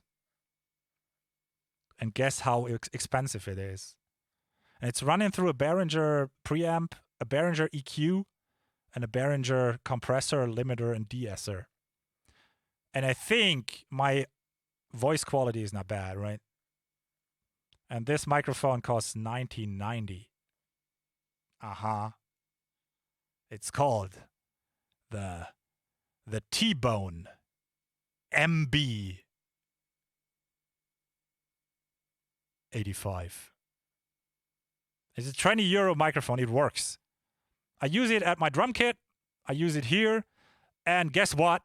I'm gonna exchange my MXL 990 for that up on my gaming rig.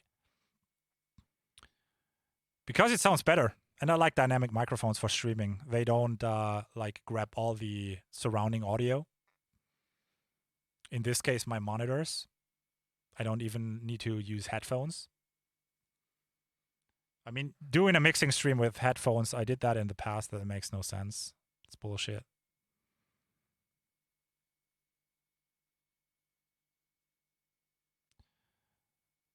It offers a lot of versatility going into any preamp you want. Yeah, that's the point. I mean, if you buy an RME audio interface, usually you don't need external preamps because the RME preamps, well, they are holy shit good, right? They are crazy good preamps. But it's bound to the interface and it's bound to the drivers.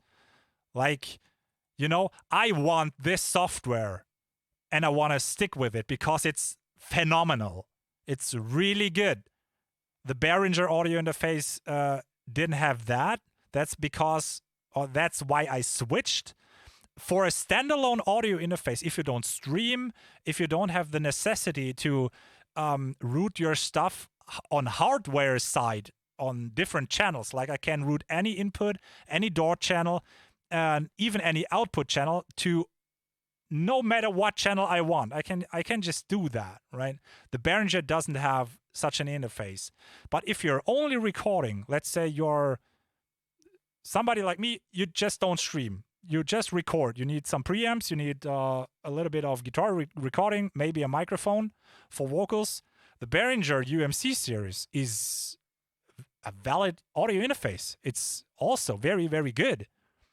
I don't know. The Behringer bashing is so 2005. I don't know. And the HD versions even make a 192 kilohertz sample rate. So, and for like the cheapest 192 kilohertz sample rate audio interface from Behringer is like €80. Like, repeat that. €80 for 192 kilohertz audio interface. Holy shit.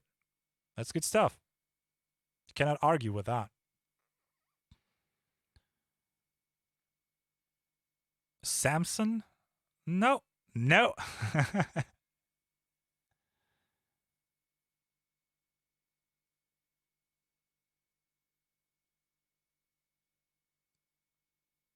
You currently own the Euphoria, the UMC 404 HD. That's what on my desk upstairs on my gaming rig. And I used it in the studio often. Like Ego Trip, my album, was recorded entirely on the 404 HD. Believe it or not. Ego Trip is a Behringer album. No, a couple old songs was Focusrite 2i2. But like 10 of the 14 songs are recorded on the Behringer.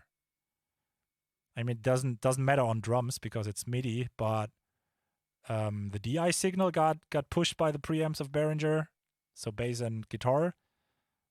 And the vocals, I had a studio project VTB1 for that, but I don't have that anymore. I want to get rid of that guitar. Ugh. I think I'm not gonna play anymore today.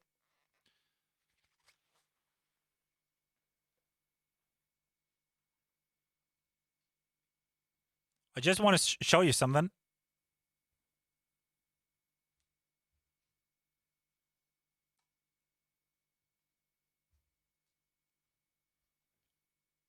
See? That's why I stream on Twitch, just so that you know. Because on Twitch, you always see that corner with the drum kit. And it's kind of interesting because I never could show anyone what's here. But that's just the other side of the room.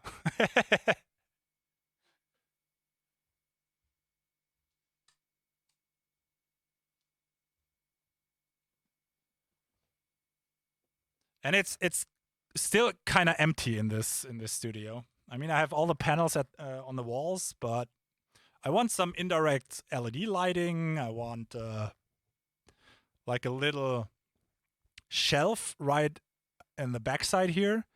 So I want to split the room kind of in half because I need to store all my cables and stuff, all my shit I got here. And maybe there will be a time where I finally buy a tube amp. That's planned. Usually he doesn't wear pants though. That's a lie.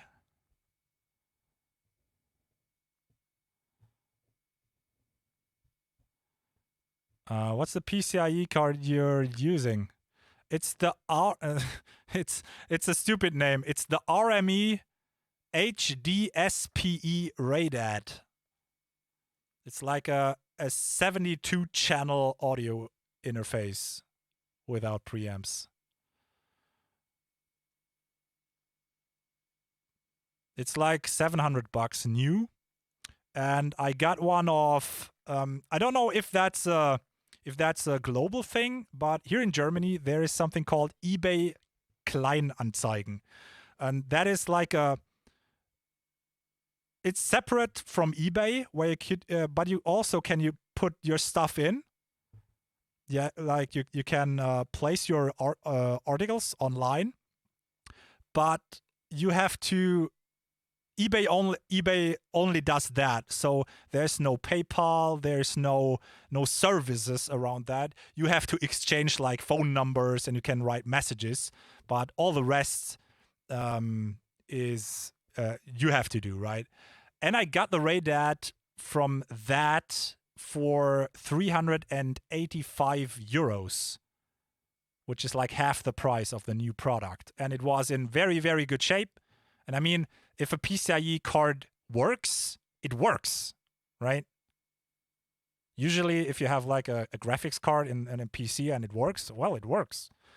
And a graphics card never died on me because it's fucking electronics. If it works from the start, it should work always. Now we're at the chill stream that I announced in the title, right? I hope it was not too boring today, but I really didn't want to make a first studio stream and be like, yeah, let's write a song, let's do everything and invest like 5 to 6 hours. I just wanted to check it out if the equipment works and if the sound quality is good and everything.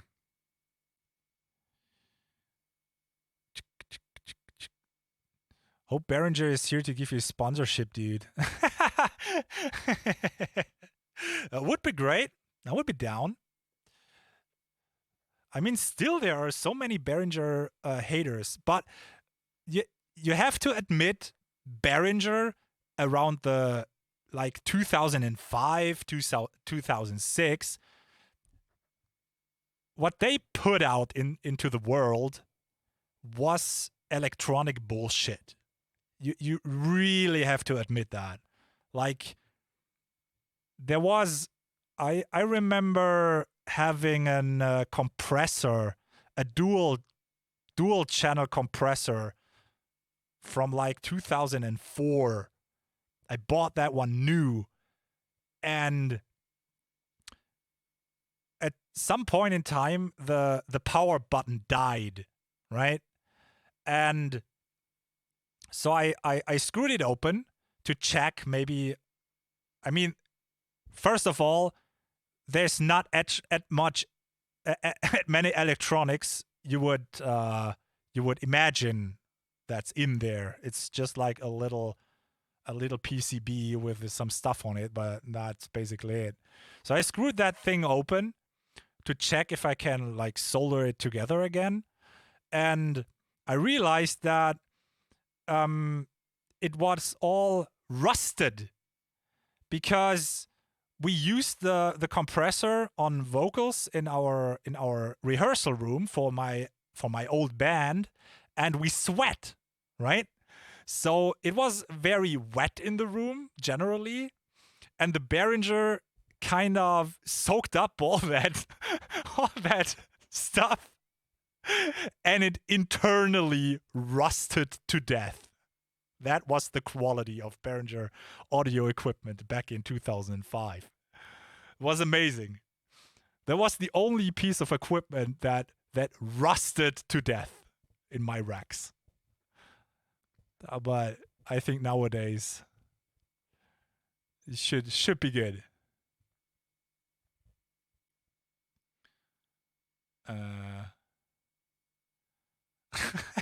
I guess slippery. Card costs 70,000 pesos. 940? Do you mean 940 euros? That's fucking a lot. Let's check. I mean, we could check. What's the current price? Let's see. Let's ask my go-to music store. And by the way, do you know when the Radad came out originally? It's 2005. Guess what? RME Radad. HDSPE Radad. So 649 new. And it's here since, oh no, it's available since May 2008. And do you know, the last driver update for Windows 10 was in March. So when I downloaded the driver for this thing, for this 11-year-old audio interface, the latest driver from RME was from March 2019. So they still support it. You can still buy it new. It's amazing. The support from RME is quite sick. And if there's a Windows 11 or a Windows 12, probably gets supported too. Until there's no PCIe 1 slots anymore on motherboards, I guess. But even the old PCIe, the old PCI audio interfaces still receive driver updates. So there you go.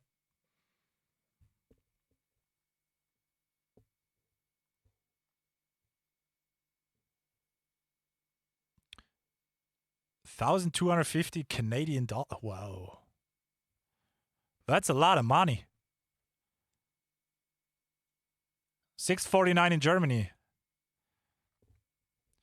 I mean, at those prices, does it make sense to order it actually in Germany and ship it to Canada or US or Mexico? Is that an option?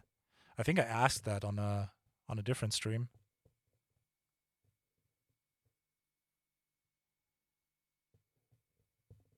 Because it cannot be like $500 or $600 shipping and like the costs of the import costs. I don't know how that's called.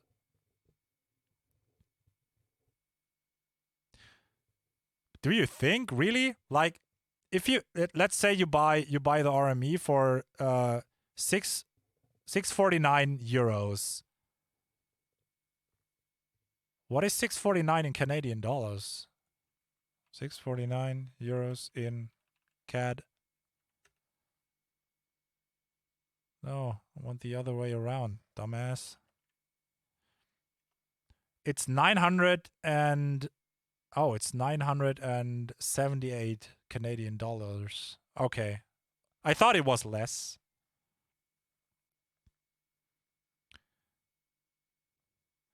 So basically, it's 170 euros more expensive in Canada. Shit.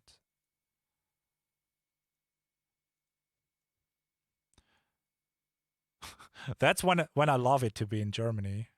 I have a general feeling that audio equipment in general is quite affordable in Germany.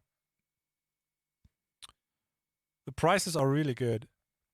And like I said, I got this thing used for 385 on eBay. It's an amazing price.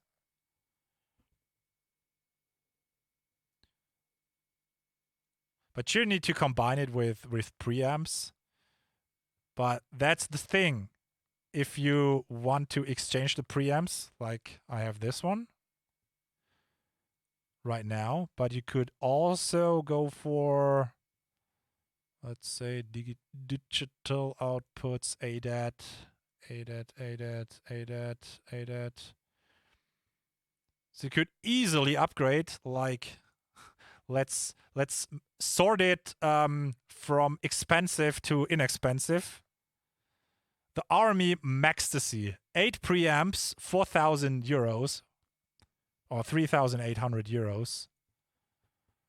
I could grab one of those. I won't because it's fucking $3,800 or euros, sorry. But if I wanted, I could grab this and get rid of my Behringer, and plug this into my RME audio interface without changing anything on like the mixing software, because the audio interface stays the same. I just exchange the preamps. I really like that idea because usually or generally I think you're tempted to change your preamps more often than your audio interface. I mean, what reason do you have if you have an audio interface that works? Why would you get a new one if you're totally fine with that, right? But I'm the guy, I really like to try out like better or new preamps. This way I can kind of do it. Really like that. I mean, it don't even need to go that expensive. What's the cheapest one? I mean, the cheapest one is the Behringer, obviously. Then we have the Octopre from Focusrite, but I heavily dislike Focusrite because equipment died on me. 2 audio interfaces from Focusrite died on me. I dislike Focusrite at the moment. Like a 2i2 and an 1820 died without heavy usage or something like that. Like, I find this thing very interesting, the R-Tube, the Opto 8. Good value. And also there is the RME Octamic 2. This is also very, very nice because RME preamps are the shit. They are the shit. They're really, really good. And 8 preamps for 1,300 euros is, to be honest, is cheap. It is cheap. The preamps have a lot of gain. They work perfectly. They're transparent. And you get 8 of them.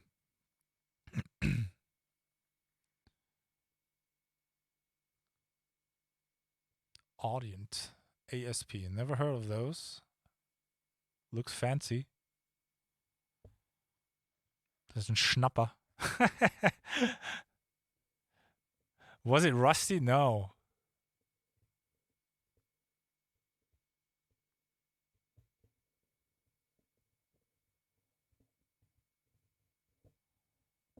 Ah, you're in the market for the cart.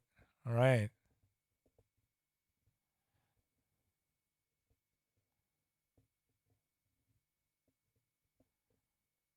Yeah, I mean, holiday would work. Sure, it would work because how? So here's what I think. Like you live in no that doesn't work. That doesn't work. It was like if you live in the US or in Canada, how much is a ticket to Europe and back? Could you get a very cheap ticket, like the last seat on the plane or something? I don't know. Or if you have to stand in the plane, could you get a plane ticket to Europe? Like get out of the plane, go into the music store, grab an RME, and fly back to the US. It's like do something for the environment. Buy your stuff in Europe.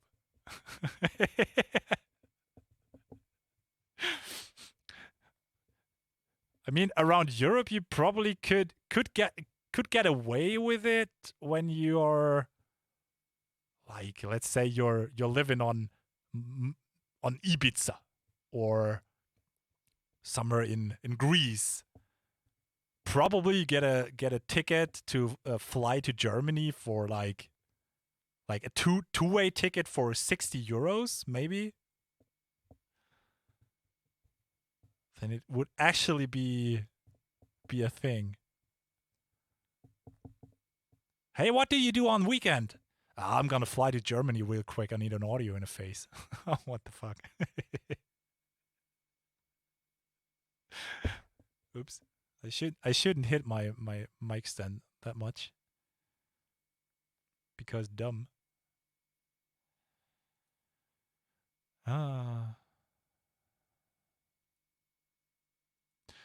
Do you know, I like those chill streams where you just talk. I should open up a podcast. No, podcast is only a monologue, right? Like a music talk, a tech talk. I really like doing this stuff. Thinking about stuff, discussing stuff. Discussing if Lars Ulrich is still a drummer or not. Stuff like that. You know, the usual stuff.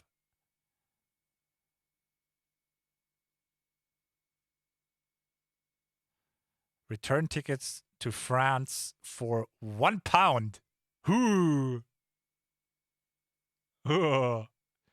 Why that? Back in the 90s. What happened in the 90s? Return tickets to France for like because of immigrants or what's the reason behind that? I don't understand.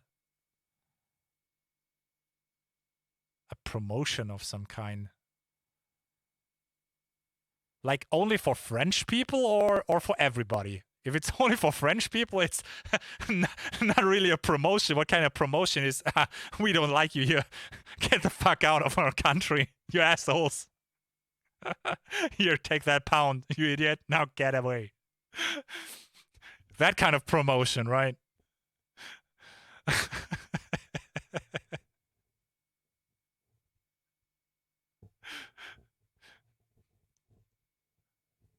Like the same promotion Donald Trump offers the Mexicans right now.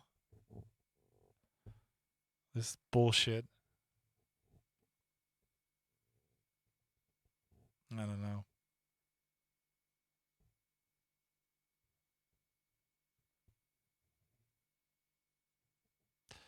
Alrighty.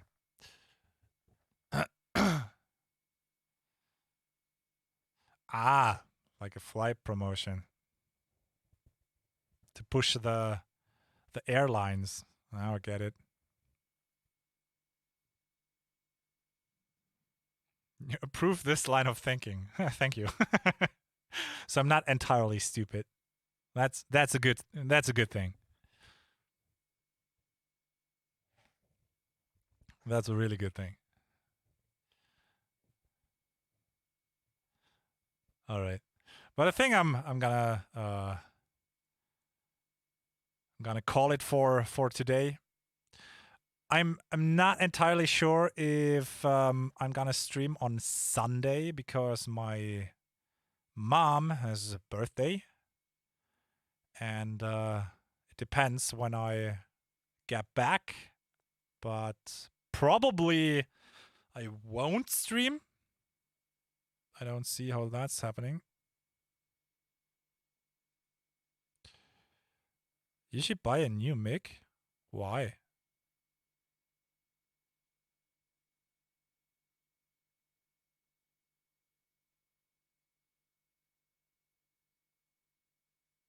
What? We just discuss that in Twitch Whispers, okay, Anik? All right. Guys, thanks for tuning in. Love that stream. It was a lot of fun. Thanks. Take care. Have a good one. Goodbye.